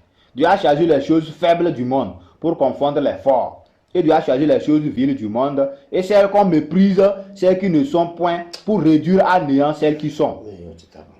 On va te lire ça. Si tu trouves un prêtre parce qu'il va te dire ça. Ce que tu trouves que c'est fort là, que c'est ça Dieu a choisi. J'avais oublié. Celui-là, quand on l'a descendu dans la tombe traditionnelle là, on l'a couché là, on a levé son slip, on a remis à la main. C'est pas ce que j'ai expliqué. Ma mère, on a tout enlevé, non, jusqu'au slip, on a donné. Les femmes. On a levé son slip. Arrivé, les femmes, on a brûlé. Ouais. Dans la tombe traditionnelle, on n'enterre pas avec les habits. Non. Peu importe les vestes, tout ça, on a mis à l'entrée. On enlève tes vestes là, tout ça là. Ça reste slip seul. On te fait descendre. Arrivé à l'intérieur là, on envoie slip là dehors. Oui, mais ils enlèvent. Tout. Quand on te couche. Les gants qu'on a achetés, portés, tout ça là, tout. Ma mère, c'est même chose. Reste dans la tombe. Ça c'est clair, non? À part le corps. Ouais. À part le corps. Ça c'est très... Là, c'est ce qui s'est passé aussi chez ma mère. Tout nu. Tout nu. Alors que les gants là, si je t'explique comment on a... C'est 5 000 qu'on a remis. Oui. Pour les gants. Oui. Pour l'achat des gants. Oui. Gants plus les chaussettes. Les chaussettes. 5 ou bien 6 000 on a remis. Que on lave le corps. On a payé 15 000 là-bas. Ça fait 20 000. Tu comprends? Et le jour là, ça dit que Dieu a fait des trucs merveilleux pour ma mère là. Il y a plein de trucs que je n'ai pas décrit quoi. Oui. Comment Dieu a fait que l'enterrement était facile. Elle a été opérée. Ça à midi, on a enterré le corps. Alors que ce n'est pas dans le cercueil. Normalement, ça devait sentir. Et puis le jour là, tout était calme. Non seulement calme. Ce que je suis en train d'expliquer, ça devait sentir. Parce qu'on a ouvert, on a opéré, on a juste cousu. J'ai fini quoi, que ça devait sentir. Il devait avoir, puisque ça a pourri 5 jours déjà. Et vous savez comment Dieu a fait? On a senti aucun odeur. C'est le jour où on est arrivé qu'on a sorti ça de la morgue, de la caisse de la morgue. C'est-à-dire que la veille, on allait payer les frais. La veille où il pleuvait là, j'allais payer les frais. J'allais remettre les papiers au morguier. Lui, il a levé notre corps, il a déposé que c'est le corps de ma mère. Et si je n'étais pas arrivé le jour là, tout le monde allait ramasser le corps. Mais pourtant, il y a des étiquettes, tout ça là. Ils ont changé de casier, ils ont permuté le casier. Maintenant là, quand on est arrivé, mes oncles sont les premiers à rentrer dedans. Quand ils sont arrivés, on les a montrés, puisque nous on était avec... Ils ont reconnu leur nièce. J'en arrive. Nous, on était avec, moi j'étais avec le caissier, le chef principal, le morguier, pour terminer de régler. Donc on remet les papiers, le reste, ils signent. Tandis que mes oncles, tout ça là, ils sont rentrés. Celui qui lave les cadavres, qui prend 15 000 là, lui il était déjà là. Eux les a montré que c'est le corps là. Et mon oncle a donné la parole, ok, il faut laver. Mais il a reconnu que c'est sa nièce. Il a reconnu, il donne l'ordre de laver, non. Il n'a pas reconnu, il a donné l'ordre de laver. Moi je rentre maintenant, je dis, ouais, le corps, on dit ça là. Il dit, ça c'est pas ma mère. Il dit, hein? D'abord on l'a opéré, où sont les traces de l'opération sur son ventre. Et c'est en ce temps maintenant, les yeux sont ouverts, alors que le gars là déjà commencé pas à laver. Ce n'est même pas. Le diable a réglé. Non. Ce n'est même pas les traces de l'opération. La physionomie. Non, tu sais que quand on dépose à la morgue, la physionomie peut changer. Ça déforme souvent la physionomie. Souvent quand ça reste longtemps, s'il n'y a pas d'étiquette dessus, ça serait difficile même de retrouver le corps. De le connaître. Oui, c'est l'étiquette qu'on colle dessus qui indique que c'est la personne. Sinon, quand on laisse à la morgue, ça déforme le visage. Ça déforme le visage. Mais seulement qu'ils n'ont pas prêté attention. C'est ce que je dis. C'est-à-dire que le diable, la seule grâce que j'étais là-bas. Si j'étais pas là-bas, c'est que c'est un autre corps. Si c'était un autre corps, ce ne serait pas votre moyen. La dernière fois, là, même si c'est produit dans ma famille, non. Eux, ils sont allés, on les a donné un corps, ils sont allés enterrer, il y a peut-être déjà 1 mois. Et après, maintenant, les nôtres sont allés prendre notre corps pour aller enterrer, on nous montre encore, on dit, bah, ça c'est pas pour nous. Hein. Ils ont commencé par fouiller. On se rend compte qu'on a déjà remis le corps là, de trop enterré. Je te garantis que le préfet, la gendarmerie, tout ça là, intervient dans l'histoire là. C'est-à-dire que l'homme est attaché à la vanité. C'est ce que je suis en train d'expliquer. La gendarmerie, la police, même le préfet intervenu dans cette histoire là. Ils sont allés déterrer le corps. C'est ce que j'explique, non? Ils sont intervenus comment? Vous pensez comment ils sont intervenus? Le chef canton, tout ça là, ils sont intervenus dans cette histoire. Son fils, c'était enterré comment? Cercueil. C'était la chance. Oui. C'était la chance. Même salade de la salade. Son fils, c'est quelqu'un dans le gouvernement aussi, quoi. Donc, ce qui fait que quand lui est arrivé, il a vu ça, il y a au téléphone, tout à l'heure, c'est devenu autre chose. Hein? C'est devenu, ça a été, matin, midi, soir, c'est chez le chef canton, tantôt gendarmerie, tantôt chez le préfet. Ils sont allés déterrer le corps là, à Pia. Et ils ont transféré ça ici. Et ceux-ci maintenant sont allés récupérer leur corps à la morgue. Et ils ont récupéré le corps, ils sont venus enterrer directement. Mais la nuit, ils ont fait veiller d'enterrement quand même. Et le lendemain matin, maintenant, on annonce aux gens que l'enterrement sera à huis clos, que dans la famille seule. C'est-à-dire que c'est de la salade. Normalement, on l'a enterré, c'est fini, non? Vous prenez ceci, vous enterrez aussi, c'est fini. Et peu importe où on a enterré. C'est parce qu'on a donné l'importance à la tombe. On veut venir dire que c'est la tombe de tel ça. Et c'est ce que Jésus-Christ a dit. Les fils ont tué les prophètes. Et les enfants sont venus embellir les tombes. Donc on a embelli les tombes. Tombeaux blanchis. Et ils rendent témoignage que s'ils étaient avec leur père, ils n'auraient pas tué les prophètes. Voilà. Donc vous pouvez approuver que vos parents ont tué les prophètes. Donc vous êtes les fils de ceux qui ont tué les prophètes. Donc vous confirmez ça. Vous rendez témoignage contre vous-même. Oui. Ils n'ont pas su ça. Et c'est ça, il a dit. Donc je vais vous envoyer d'autres encore, d'accord? Vous allez lapider certains. Vous allez tuer l'autre. pour que ces sangs-là tombent sur votre tête. Et c'est ce qu'ils ont fait aux apôtres, n'est-ce pas? Et ce que le Seigneur a prophétisé. Donc c'est ces prophéties qui sont en train de décrire actuellement. Le message est en train de taper 200 pages. Hein? Le message actuel là. Il est de taper. Puisque je suis à 95 ou 96 pages actuellement. Alors que je n'ai même pas encore atteint la conclusion d'abord. Je n'ai même pas encore fini avant de dire la conclusion. Actuellement, je suis sur l'histoire de comment Israël s'est reconstitué actuellement. Donc, pour aboutir, comment les Hamas, tout ça là, sont nés. Et ils font la guerre à Israël. Donc, c'est sur ça, aujourd'hui, comment l'appelle-t-on? Hier, comme je disais là-bas, on vous a ramené le corps et moi, j'étais en train d'écrire là. Donc, c'est sur la guerre qui s'est passée en 1967 que j'ai décrit, qui est ignorant. Et c'est cette guerre qui a impacté à la terre jusqu'à aujourd'hui. Au moment où Israël s'est reconstitué, c'est en 1948. Puisque le Seigneur Jésus a dit dans Luc 19 que Jérusalem sera foulée aux pieds des nations. Jusqu'à ce que le temps des nations soit accompli. Et ça part de 1948 que le temps des nations était accompli, à partir de l'an 1900 en allant. Donc dans le message, j'ai décrit ça, quoi. Je suis en train de faire juste le résumé. Comment ça s'est passé jusqu'à ce que le temps des nations s'est accompli, quoi. Genre avec conférence de Berlin, où on a divisé l'Afrique en de petits groupes de nations. On a 54. L'Europe fut divisée aussi en des groupes de nations. On a 49 groupes, 49 nations au niveau de l'Europe. L'Orient aussi s'est divisé. L'Irak, l'Iran, la Mésopotamie s'est divisé. Donc tous comment l'appelle-t-on, la Chine, l'URSS s'est éclaté. Comment l'appelle-t-on, l'Union soviétique s'est éclatée. Il y a la Russie, l'Ukraine. Chaque nation indépendante. Le temps des nations était accompli. Et donc Israël a commencé par se reconstituer à partir de ce moment. Et c'est dans ça, en 1948, on a déployé la majorité d'Israël. Les Israélites étaient encore considérables, comment l'appelle-t-on, dans Palestine. Et la Palestine, en réalité, c'était le pays des Philistins. Qui l'ont de la bande de Gaza jusqu'à Ashdod et Ascalon. C'était une petite portion quoi, au bord de la mer Méditerranée. C'est ça qu'on appelait la Palestine. Et c'est en l'an 135 que suite aux révoltes des Juifs, l'empereur romain de l'époque a changé à tout le nom de Palestine. Il a changé le nom à Jérusalem de Capitolina. Donc pour punir les Juifs, quoi, il a éteint leur nom, il a éteint leur truc. Et c'est ça qui est resté jusqu'à ce qu'Israël commence à se reconstituer.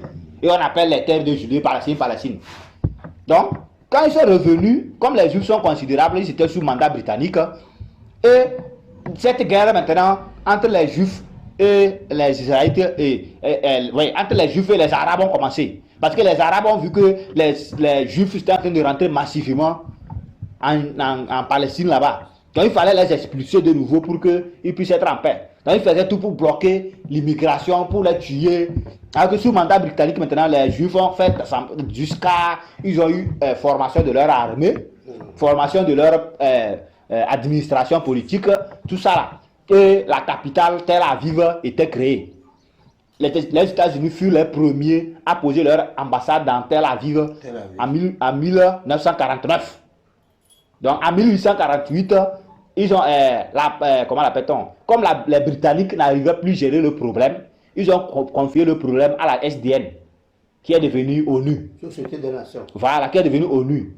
Maintenant, la SDN, ils ont décidé qu'ils vont diviser les terres de la Palestine en 3 parties.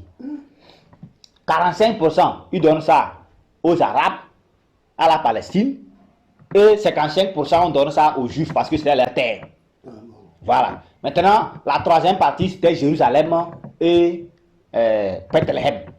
Comme ça cause problème sur ça, comme met ça sous l'autorité internationale, sur la communauté internationale, donc gérée par l'ONU. Et que cela n'appartient ni à la Palestine, ni aux Israélites, aux Juifs. Donc c'est terre indépendante. Les Juifs, eux, ils ont accepté que, bon, nous, ça nous va, on prend notre part. Mais les Arabes ont rejeté. Et le 14 mai 1948, là, les Juifs, c'est le jour là que, c'est le 13 que le partage a été fait. Le 14, les Juifs ont proclamé l'indépendance du territoire qui leur est échu. Et le 15, 5 pays arabes, l'Égypte, Liban, Syrie, tout ça là, ils ont attaqué en même temps Israël. La partie qu'ils ont proclamé l'indépendance, c'est les bombardements. Ils veulent détruire cet accord-là. Donc pour... Israël avait déjà l'armement, non? Et Israël les a frappés très bien tous. Et il a pris 70%. Il a pris le contrôle de 70%. Il a pris la grande partie de Jérusalem. Et il restait la partie qu'on appelle Jérusalem Est. Et c'est là-bas que se trouve l'esplanade du temple de Salomon, tout ça là. C'est là-bas seule que Israël n'a pas pu annexer. Et sur l'intervention de l'ONU, les États-Unis, l'URSS et les Britanniques, l'Angleterre, on a stoppé la guerre. Mais la partie, Israël a annexé Jordanie. Israël a annexé la Cisjordanie. Non, c'est la Cisjordanie et la bande de Gaza. Il a tout annexé. Donc, si nous on est d'accord, vous voulez plus non, donc nous on prend tout. Donc Israël a pris 77%. Et Israël a déclaré automatiquement Jérusalem comme leur capitale.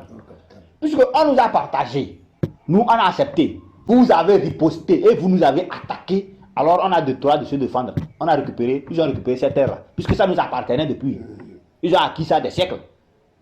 Et c'est là que ils ont commencé par faire la guerre à Israël.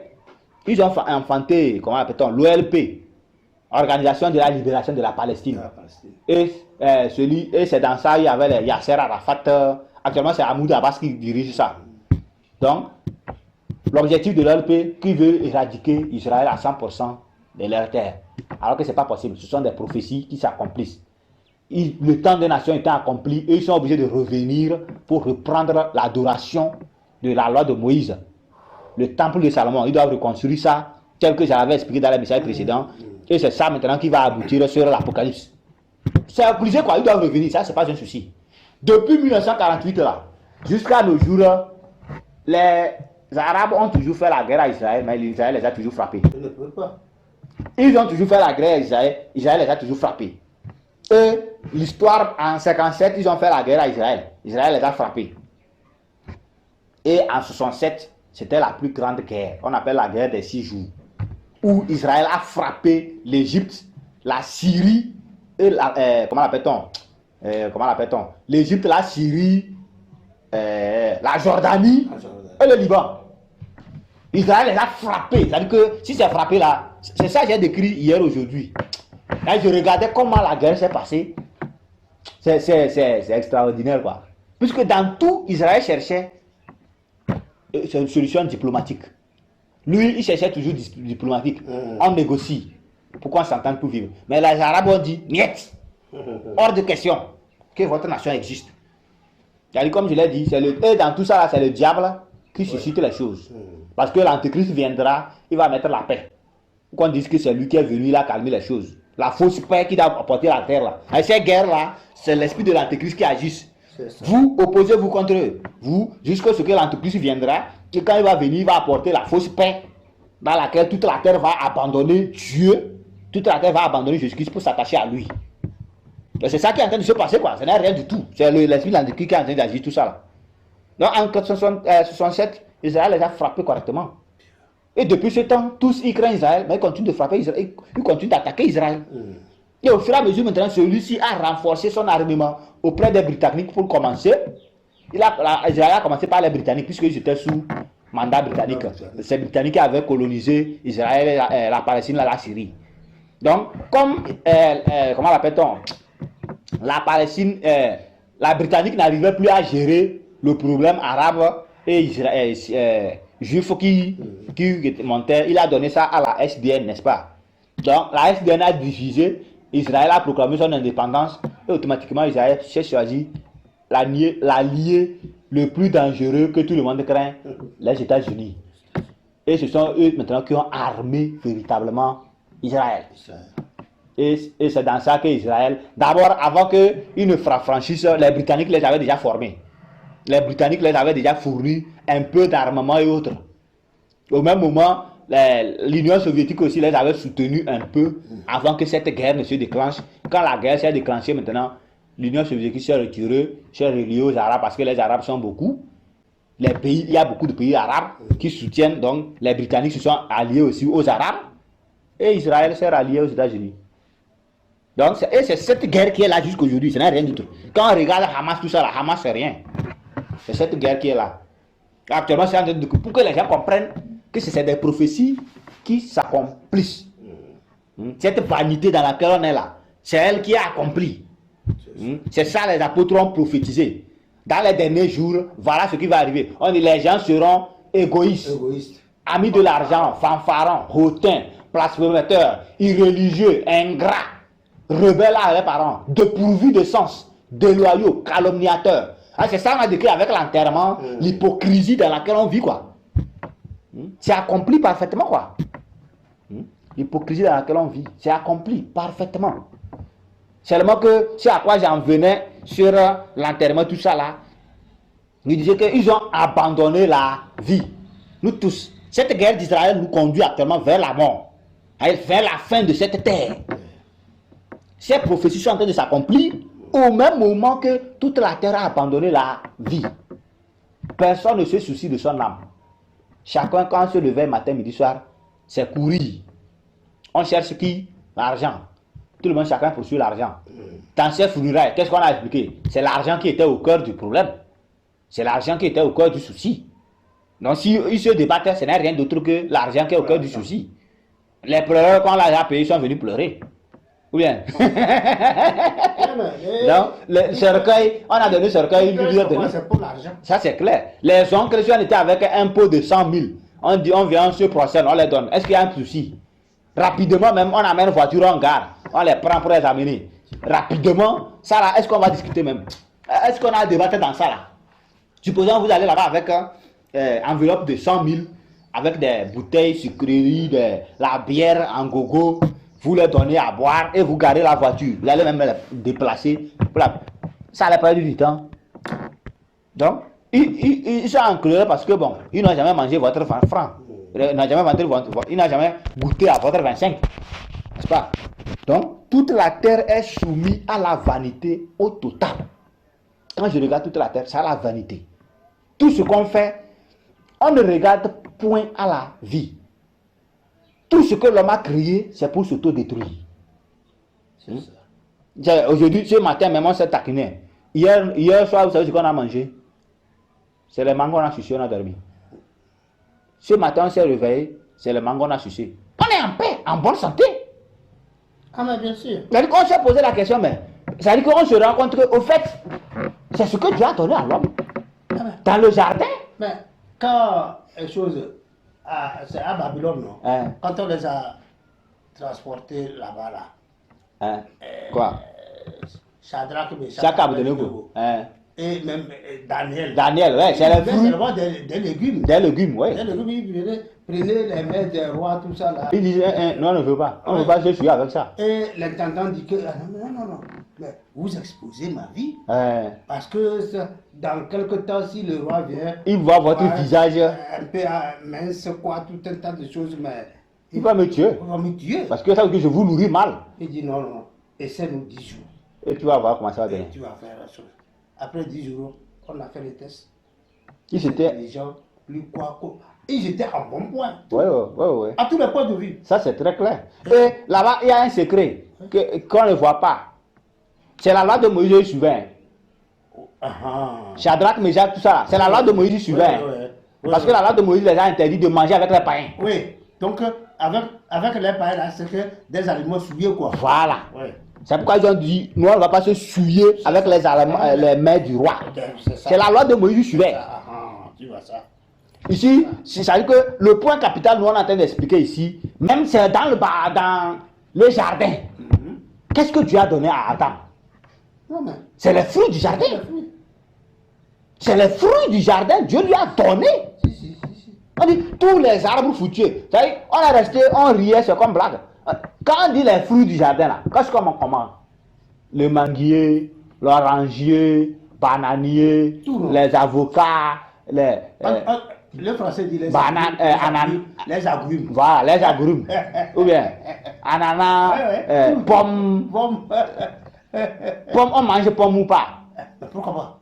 Mais les démons là, nous ont dit que c'est pommes, Dieu a dit à Adam de ne pas manger. Alors qu'après avoir désobéi, Dieu a enlevé l'arbre de vie, y compris, et l'arbre de la connaissance du bien et du mal. Ces deux arbres, y compris le jardin, Dieu a éteint. Et vous venez vous raconter ça là. Non, ça là. C'est comme ça pour blaguer quoi. Pour rire. Donc, Ça veut dire qu'on s'est rendu compte aujourd'hui, au fait, ils se nourrissaient 100% naturel. C'est pour ça qu'ils ont vécu aussi longtemps. 900 ans, 800 ans, 700 ans. Mais tu sais, le plus qu'il a vécu, il a fait 969 ans. Ouais, oui. C'est Mathusalem ou bien comment 969 ans. C'est père de Noé ou bien, je sais pas. Personne n'a fait 1000 ans sur la terre. Non, personne. Mais sur ces 900 ans, 900, ils sont proches. Près de 1000 ans seulement. Mais 1000 ans, pile, non, il n'y a pas eu. Non. Lui, il a fait. Non, celui qui a vécu le plus sur la terre, c'est 969 ans. Voilà, c'est tout. Le plus. Personne n'a 969 ans. dépassé Mais 969 ans. miraculeusement, aujourd'hui, on n'atteint même pas 50 ans. À peine 50 ans, 40 ans, 30 ans, c'est ça qui meurt. Mais il faut prendre les dictionnaires. Les dictionnaires que les Français me montrent. Mais les Français, ils mouraient très vite. Non, si tu vois leur vie, quoi de vie, non. 50 ans, 40 quoi, comme non, ils n'ont pas vécu longtemps. Longtemps. Mais en contrepartie, en Afrique, on vivait aussi longtemps que possible. Parce que, l'Africain aussi mangeait naturel. Les fruits étaient notre nourriture. Pourtant, ils viennent nous dire que nous ne sommes pas hygiéniques. Il faut voir ceux qui vivent au Sahel. Vous allez trouver les gens qui sont âgés. C'est ça. Qui ont assez d'âge. Oui. Quand vous allez dans les villages, vous allez trouver les gens qui ont l'âge avancé, qui atteignent 120 ans. La dernière fois, on a montré quelqu'un, il a des 160, combien il est mort. Pourquoi pas? Mais c'est dans un village. Pourquoi? Parce que les gens là mangeaient naturellement. Puis les fruits. Oui. Ils se nourrissent des fruits. Et la nourriture, c'est la nourriture naturelle. Produite par la nature. Ah oui. Tu sais, bon, maintenant, ce qui est à déplorer maintenant, chez nous ici, c'est ces fruits-là, c'est ces légumes-là, tout ça, qui sont devenus maintenant très chers. Est-ce que c'est très cher? Si c'est très cher, on ne va pas déplorer. Il faut dire que c'est plein d'engrais. C'est plein de pesticides. C'est ça qui nous tue, ce ne sont pas les fruits qui nous tuent. Si c'est les fruits qui sont chers, eux qu'on n'a pas l'argent pour acheter, c'est compréhensible. Mais les fruits là, malgré c'est cher, tu achètes, c'est plein de pesticides. C'est ça qui nous tue. Vous trouvez les mangues greffées. Dieu n'avait pas, dans le plan de Dieu, n'avait pas greffé. Ça dit que... Ça n'existait pas. C'est l'intelligence de l'homme qui a créé tout ça là. Voilà. Tout ce qu'il y a comme légumes, fruits actuellement, la plupart sont engraissés. C'est ça. D'autres vont vous dire engrais liquide. D'autres vous appellent ça engrais vert. Mais maintenant là, même les gombos, les quoi, ce n'est plus... Ça n'a pas de goût. Ça n'a pas de goût. Ça n'a rien. Aucun goût. Le piment lui-même, ça ne pique pas en tant que tel. C'est là. Oh. La senteur même, tout ça là. Tu sens, ça ne pique rien. Ça ne pique rien. Alors que le piment, naturellement, simple l'odeur, la façon dont tu vas tousser ici, ça serait difficile. Oui. Je me souviens quand j'étais enfant là. C'est dommage. Quand il y avait groupement dans les villages. On travaille chez celui-ci, le lendemain on va travailler sur l'autre. Quand on finit de travailler là, on rentre, les parents rentrent, ils se douchent, ils cueillent piment. Les petits piments là. Oui. Ils cueillent les verts. Ils puisent le sel. Ils mettent dans la poche, ils retournent chez celui qu'on a travaillé. Parce qu'il y a la boisson à boire. Quand il arrive, il mange le piment là avec le sel là. Et il boit la boisson. Il ne fait que boire. Mais aujourd'hui, ces piments là, ça n'a aucun goût. Tu peux semer ça naturellement sans avoir mis l'engrais. Mais ce sol en a déjà absorbé de l'engrais depuis des siècles. Et les séquelles de l'engrais là se trouvent dedans. Et donc ton piment là va absorber cet engrais là. Tu vas le consommer.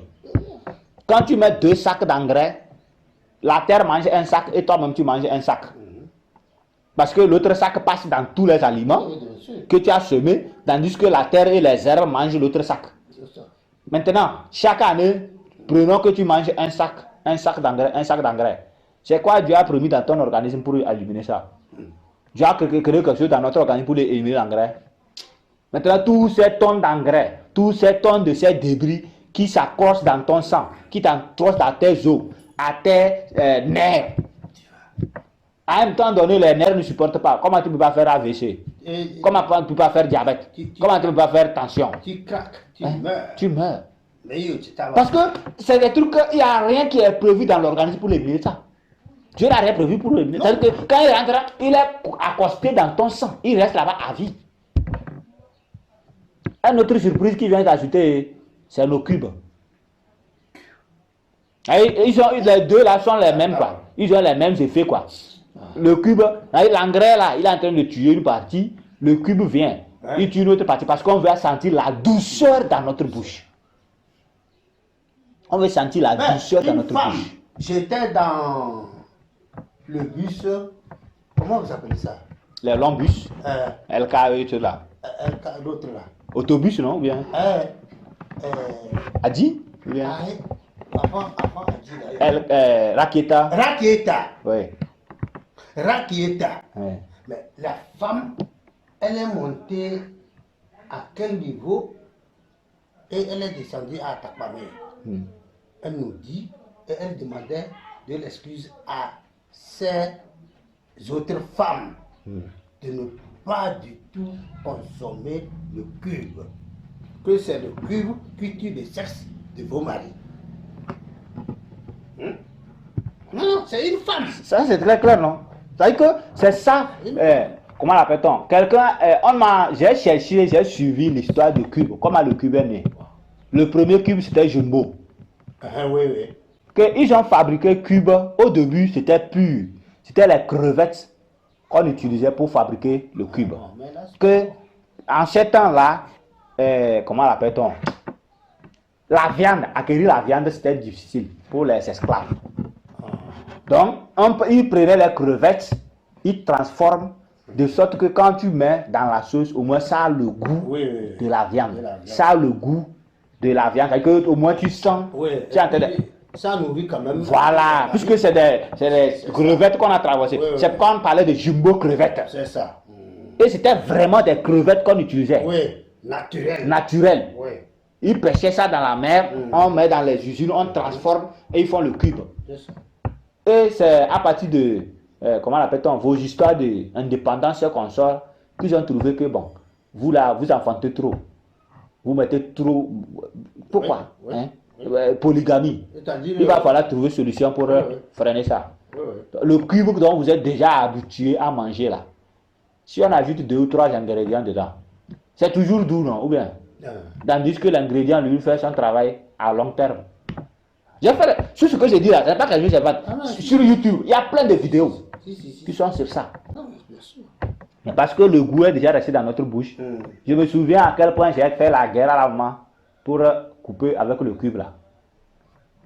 Elle et moi on s'est querellé, on s'est disputé. La maman. Oui, mais avant. Parce que quand c'est venu, c'est comme c'est de la civilisation. Voilà, et on se sent, on a évolué. Oui, on a évolué. Comment l'appelle-t-on? C'est exactement ce que le diable a dit à Ève, non? Oui. Dieu sait que si tu manges, tu seras intelligent. Voilà. Et tes yeux s'ouvriront, tu connaîtras le bien et le mal, tu seras comme Dieu. C'est ça. Et on dit, la femme vit que l'arbre était bon à manger. Donc ça veut dire qu'elle a vu. Précieux pour ouvrir l'intelligence. Elle, qu'en réalité, elle n'était pas intelligente alors. Donc c'est l'arbre là, il va manger pour que ça ouvre son intelligence. C'est ce qu'ils sont venus dire, non? Coloniser, civiliser, christianiser. Nous, on était déjà civilisés. Ils sont venus dire, non, vous n'êtes pas civilisés. Voilà comment il faut vous civiliser. Et ils nous ont transmis leur salade, leur maladie. C'est ça que je suis en train d'écrire actuellement. Dans le 13e message, j'ai décrit, comment l'appelle-t-on, sur la colonisation. Comment tout ça, là, ça a été introduit. Comment la colonisation a débuté. On ne nous explique pas la vérité. La colonisation a débuté. Comment l'Afrique du Nord était colonisée avant que le reste ne rentre. Au moment où Rome, l'Afrique du Nord était sous l'Empire romain. Et ensuite, les Arabes sont venus prendre l'Afrique du Nord, n'est-ce pas? Ils ont cru que les terres qu'ils ont occupées là, c'était tout l'Afrique ça. En ce temps, on n'appelait pas l'Afrique aussi l'Afrique, on appelait ça Ifriqiya. Même est-ce que c'est Ifriqiya? C'est, comment on appelle, Tunisie qu'on appelait Ifriqiya. Et c'est de Tunisie qu'on a pris ce nom là pour donner. C'est un peuple qu'on appelait comme ça, Ifriqiya. Au niveau de Tunisie. Et les Blancs ont donné toute la localité là, le nom de Ifriqiya. Qui est devenu Afrique. Voilà. Et c'est de ça qu'ils ont tiré le nom d'Afrique dans Berlin, conférence de Berlin. Donc, En ce temps-là, bon, nos aïeux vivaient très bien. Comme tel qu'on l'expliquait, c'est les fruits. Ils vivaient des fruits. Les aïeux ne plaguaient pas avec les fruits. Autant des fruits comme ça, ben, c'est un temps extraordinaire, quoi. Dans l'histoire là, mais pour la plupart des gens, on dit qu'ils vivaient de cueillettes. Voilà, exactement, de cueillettes. Oui. Cueillette, c'est quoi? C'est les fruits. Les fruits. Donc, quand on dit cueillette, on a codé les mots, on a codé des phrases. C'est ça. De cette que. Être intelligent seulement, je sais que c'est les fruits qu'on cueille, non? Oui. Mais seulement quand on dit cueillette là, ça ne vient pas vite à l'esprit. Bon. C'est comme si c'était quelque chose d'extraordinaire qui n'existe pas aujourd'hui. Comprenez bien. Il y a un autre que les gens ne comprennent pas. On verra ça dans le 15e message. Dieu ou des dieux. On dit les dieux des nations. C'est ce qu'ils ont nommé, n'est-ce pas? On dit les dieux de l'Égypte. Alors qu'en réalité, c'est les fétiches qu'ils appellent comme ça. C'est les fétiches, non, bien sûr. Vous comprenez? C'est les fétiches qu'ils ont donné le nom de dieu des nations. On dit les dieux d'Asie. Bouddha, c'est un fétiche. Vous comprenez? Mais eux, ils ont modernisé ça. Ils ont décoré ça. C'est des grands géants, des grandes statues. De sorte que pour nous, comme c'est des petites statues là, on s'imaginait que pour eux, c'est différent pour nous. C'est comme si pour eux, supérieur là pour nous. Alors que c'est exactement la même chose qu'ils sont en train d'adorer qu'on adore en Afrique. C'est pour cela aussi, il y a l'histoire du Congo belge. La vidéo où on expliquait au pasteur blanc, si vous allez en Afrique, voilà comment vous devez, dans cette histoire de colonisation là. Ils ont dit quoi? Que il ne faut pas leur enseigner Dieu, car ils connaissent déjà Dieu. Car ils adorent déjà Nzambe Mpunu, Nzambe Mawe. C'est des démons, c'est les fétiches. Ils ont pris Mawe là, c'est comme notre Mao. C'est les fétiches. C'est les fétiches qu'ils appelaient comme ça. C'est les fétiches congolais. Oui, bien sûr. C'est des trucs qui sont toujours adorés jusqu'à nos jours. Nzambe, tout ça. Si tu vas chez eux, tu vas trouver ça. C'est pourquoi ils connaissent déjà ça. Donc ce n'est pas la pointe de les enseigner. L'idolâtrie que nous on adore chez nous là, c'est même chose qu'ils adorent chez eux. Donc c'est pas la pointe de les enseigner ça encore. On doit passer sur ça, montrer leur que pour nous les dépasse. Et utiliser ça pour les piller. La vidéo là, c'est ce qui est écrit dedans. Quand vous l'écoutez, c'est ce qu'ils ont dit. Maintenant, en réalité, quand on écoute ça là, Nzambe Mpunu a quoi avoir avec Jésus-Christ? Oh non. Nzambe Mawe a quoi avoir avec le Dieu d'Abraham, d'Isaac et de Jacob? Or, nous expliquons que c'est lui qui est le véritable, n'est-ce pas? Bien sûr. Qui ne vient pas, non, ni des Juifs, il ne vient ni des Juifs, il ne vient ni des Occidentaux. Voilà. Mais seulement qu'il s'était révélé aux Juifs. En attendant que Jésus-Christ vienne, par qui maintenant toute la terre va l'adorer. C'est ce qui s'est passé. Mais là, maintenant, les nôtres ne comprennent rien. Et on pense que ce qu'ils ont adoré, c'est supérieur à nous. Les Shiva sont les fétiches des hindous. Sont les fétiches des hindous. On parlait de Zeus. On parle de... comment l'appelle-t-on? C'est les dieux grecs. Oui. On parle de Zeus. Des 12 dieux grecs ou bien quoi, ou bien je ne sais pas combien. Ça, c'est leur fétiche. On parle de Diane, la Diane des Éphésiens, dans Acte 19. Isis. Voilà, Isis. Ça, c'est les fétiches égyptiens. Ça, c'est les fétiches égyptiens. Isis, c'est un fétiche.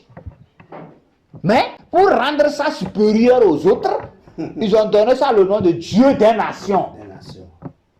Après ce 14e message, on est en train d'écrire, c'est ça on va entamer dans le 15e message. Ils ont donné ça le nom des dieux des nations. Alors l'Africain, jusqu'à aujourd'hui, dans sa conscience, quand il attend Dieu des nations, il ne comprend rien que c'est à son fétiche là qu'on parle. Il ne comprend rien que c'est de ce fétiche là qu'on parle. Qu'il adore chez lui. C'est identiquement même chose qu'il adore chez eux. Et il n'y a rien d'autre qui est taché dedans que les géants, l'esprit des géants. Les mauvais esprits. Dans Shiva, c'est ça qu'il adore dedans. C'est quel Dieu on dessine, il est assis avec plusieurs bras. Dieu véritable a dit qu'il a créé l'homme à son image, à son ressemblance. Il n'a pas d'image ni de représentation quelconque à le faire pour lui. C'est de l'idolâtrie. Autrement dit, les hindous sont des idolâtres. Les Chinois, c'est des idolâtres. Au même titre que les Africains. Je dis bien, au même titre, au même niveau. Les Européens, même, ils ont été des idolâtres. Ils le sont, pas qu'ils ont été. Ils le sont jusqu'à présent.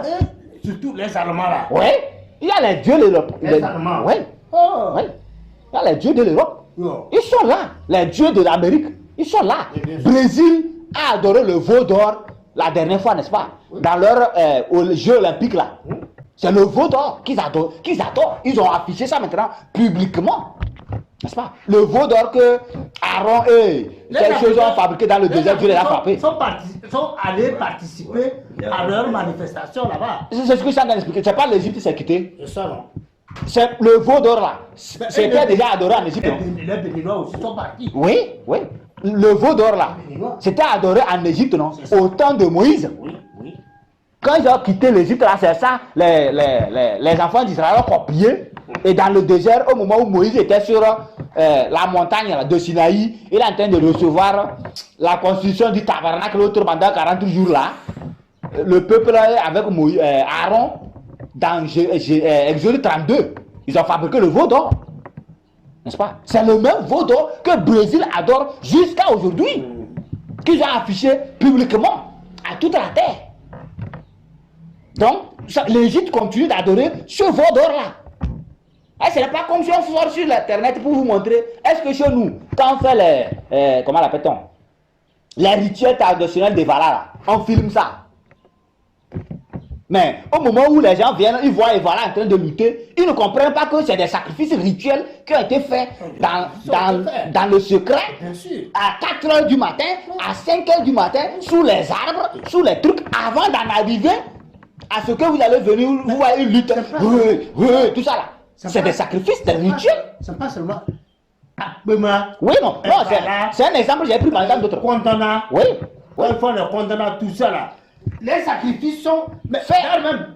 Toutes les traditions. Attendez. Pour avoir accès à leur couvent là. Oui. Il y a des sacrifices à faire. Oui, des rituels. Des rituels. Il faut entrer dedans. Oui. Oui.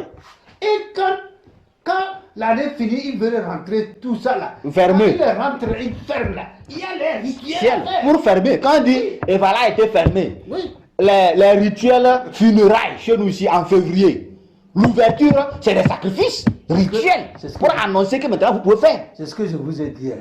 Hein? Tu sais, chez nous ici même, nous-mêmes là, nous avons tué nos traditions. Oui. Nos rituels, on les a tués. Par exemple, quand un chef d'État vient, un directeur de quoi, il vient d'ailleurs, d'un autre pays, vous enlevez tous ces accoutrements des condamnats, des acquements, des quoi, vous allez voir. Vous montrez, oui. Est-ce que vous faites des cérémonies? Non. Vous ne faites rien. Vous ne faites rien.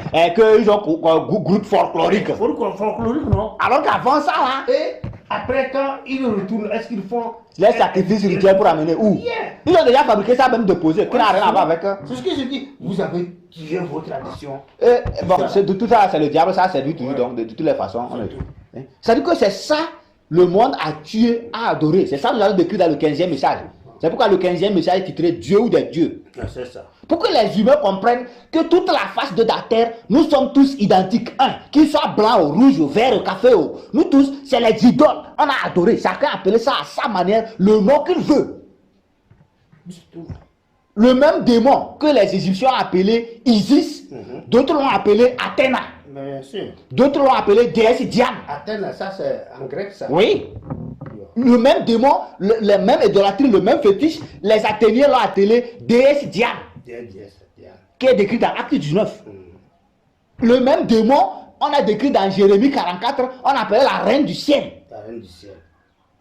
C'est le même fétiche, c'est le même truc, mais dans chaque pays, le nom diffère. Oui, bien sûr. Chacun a donné le nom à sa manière. Écoutez, Dieu là, dans quelle langue Dieu n'existe pas? Nous l'appelons le sort. Oui, chez nous. Chez vous, c'est. Corée, c'est Wena ou bien quoi? Wende. Oui, oui. Comment l'appelle-t-on? Qui dit Sangbande là? C'est les Losso. Les Losso disent Sangbande. Oui. Les Anglais disent God. God. Les Arabes nous ont dit qu'ils appellent Allah. L'Allemand dit God. Les Coréens disent Hananim. Voilà. Avec votre truc. Ouais, j'ai fait avec les Coréens.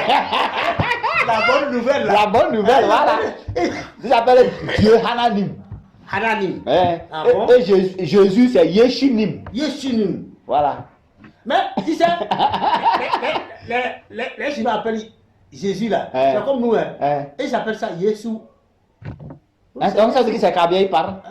Mais Yesu. Ouais, je sais, non. Donc si Kabia entend, il dit, lui là, il a appris Kabia où? Dieu là, il appelle ça Chandi. Voilà. Chandi. Chacun a un nom, c'est-à-dire que chacun a traduit ses noms. Tel qu'on a vu précédemment, la dernière fois, le message précédent. On a parlé, il n'y avait que la langue unique, n'est-ce pas? Oui. Au début sur la terre. Oui, oui. De Adam jusqu'à Noé. Il n'y avait qu'une seule langue unique. Donc tous les noms, tout était prononcé dans ces langues. Chacun a sa manière. C'était l'unique langue. Pas chacun a sa manière plutôt, mais dans l'unique langue. Et c'était l'unique langue, tout le monde parle. Voilà. Quand tu dis Dieu, tout le monde comprend de qui tu parles. Quand tu dis ange, tout le monde comprend de qui tu parles. C'est à partir de la tour de Babel que toutes les langues ont été sorties. Dieu les a frappés de toutes les langues. Et l'interprétation des noms aussi, elle est dans toutes les langues. Bien sûr. Et tu comprends? Et l'interprétation des noms sont allées dans toutes les langues. De sorte que quand moi je dis Dieu, celui qui comprend ma langue comprend de quoi je parle. Est-ce que tu comprends? Mais l'autre qui ne me comprend pas, lui ne comprend pas. Il faut maintenant un interprète pour lui expliquer que ce que tu appelles chez toi comme ça là, c'est de ça aussi qu'on est en train de parler. Dieu là, chez nous on appelle un sort. Un sort, voilà. Donc quand je parle Dieu, un Kabia ici, il ne comprend pas Kabia, il faut quelqu'un pour lui expliquer que celui que tu appelles un sort, c'est de lui. On est en train de parler. Dieu. Donc prochainement, quand il va entendre Dieu, il sait déjà que c'est de ça on parle. Est-ce que vous comprenez? On parle de Wende. Voilà. Au même moment, le Losso va dire on parle de Sangbande. L'anglais va dire on parle de God. Speaking from God. Voilà. Et, comment l'appelle-t-on? Le coréen maintenant, il parle de Hananim. Hananim. Les Chinois disent, t'avais choisi Shandi. Voilà. Qui est Shandi? Est-ce que tu comprends? Donc, c'est de la même manière, les démons, les fétichismes, chacun a traduit dans sa langue, à sa manière. Et l'Africain maintenant s'est senti supérieur avec sa tradition. Et aujourd'hui maintenant, les nôtres parlent de spiritualité africaine. Ils ne comprennent même pas ce qu'ils appellent par spiritualité africaine. C'est-à-dire qu'on a décrit ça légèrement dans l'introduction à la Bible, le tout premier message. C'est ça qu'on va développer dans ce message, 15e message. Dieu ou des dieux. Que les gens comprennent. Que la question c'est Dieu ou des dieux. C'est une question qui est posée quoi sur le message. Le titre du message c'est Dieu ou des dieux. En fait c'est une question. Est-ce que c'est Dieu qui a créé le ciel et la terre, qui t'a créé, ou bien des dieux qui se sont entendus pour te créer? C'est Dieu le créateur. Voilà. Si c'est Dieu le créateur, comment tu le connais? C'est là la question. C'est-à-dire que c'est ça que nous allons développer dans le message. Pour comprendre si c'est le Dieu des nations qui se sont unis pour créer le ciel et la terre, ou bien c'est le Dieu créateur du ciel. C'est Dieu. Et comment comprendre cette idolâtrie qui est sortie, qui est répandue jusqu'aujourd'hui? Et c'est lui qui s'est manifesté à l'homme. Ah, ça c'est clair, non? Ouais. L'homme l'a abandonné depuis là, non? Vous-même, vous avez voulu devenir des dieux, non? Ouais. Ça veut dire que vous avez vu que vous étiez des bêtes. Vous n'étiez pas intelligent. Et donc vous avez vu que l'arbre de vie va vous donner, l'arbre de la connaissance du bien et du mal. Si vous mangez là, vous serez des intelligents. C'est agréable à la vue. Ça veut dire que quand il regarde là, c'est bien beau. C'est bien joli, hein? Et précieux pour le vie intelligent. Parce que vous étiez des bêtes. Vous n'êtes pas intelligent. Adam n'est pas intelligent. Comment il a fait pour donner les noms aux animaux? Hein? Adam n'est pas intelligent. Comment il a fait pour assujettir toute la terre à lui? Et comment il a su, après avoir donné à tous les animaux, qu'il n'a point d'aide? Mais le diable vient vous dire, si vous mangez, vous serez comme des dieux. Et vous êtes allé manger. Et vous avez plongé dans ce chaos-là. Si c'était possible de sortir, le jour où je vais trouver Ève là, Ève, la façon dont tu vas la fouetter même. Tu la trouveras. Arrivé au ciel, je vais dire à Jésus, montre-moi Ève, je vais la poser des questions. Non, au ciel, ce sera autre chose.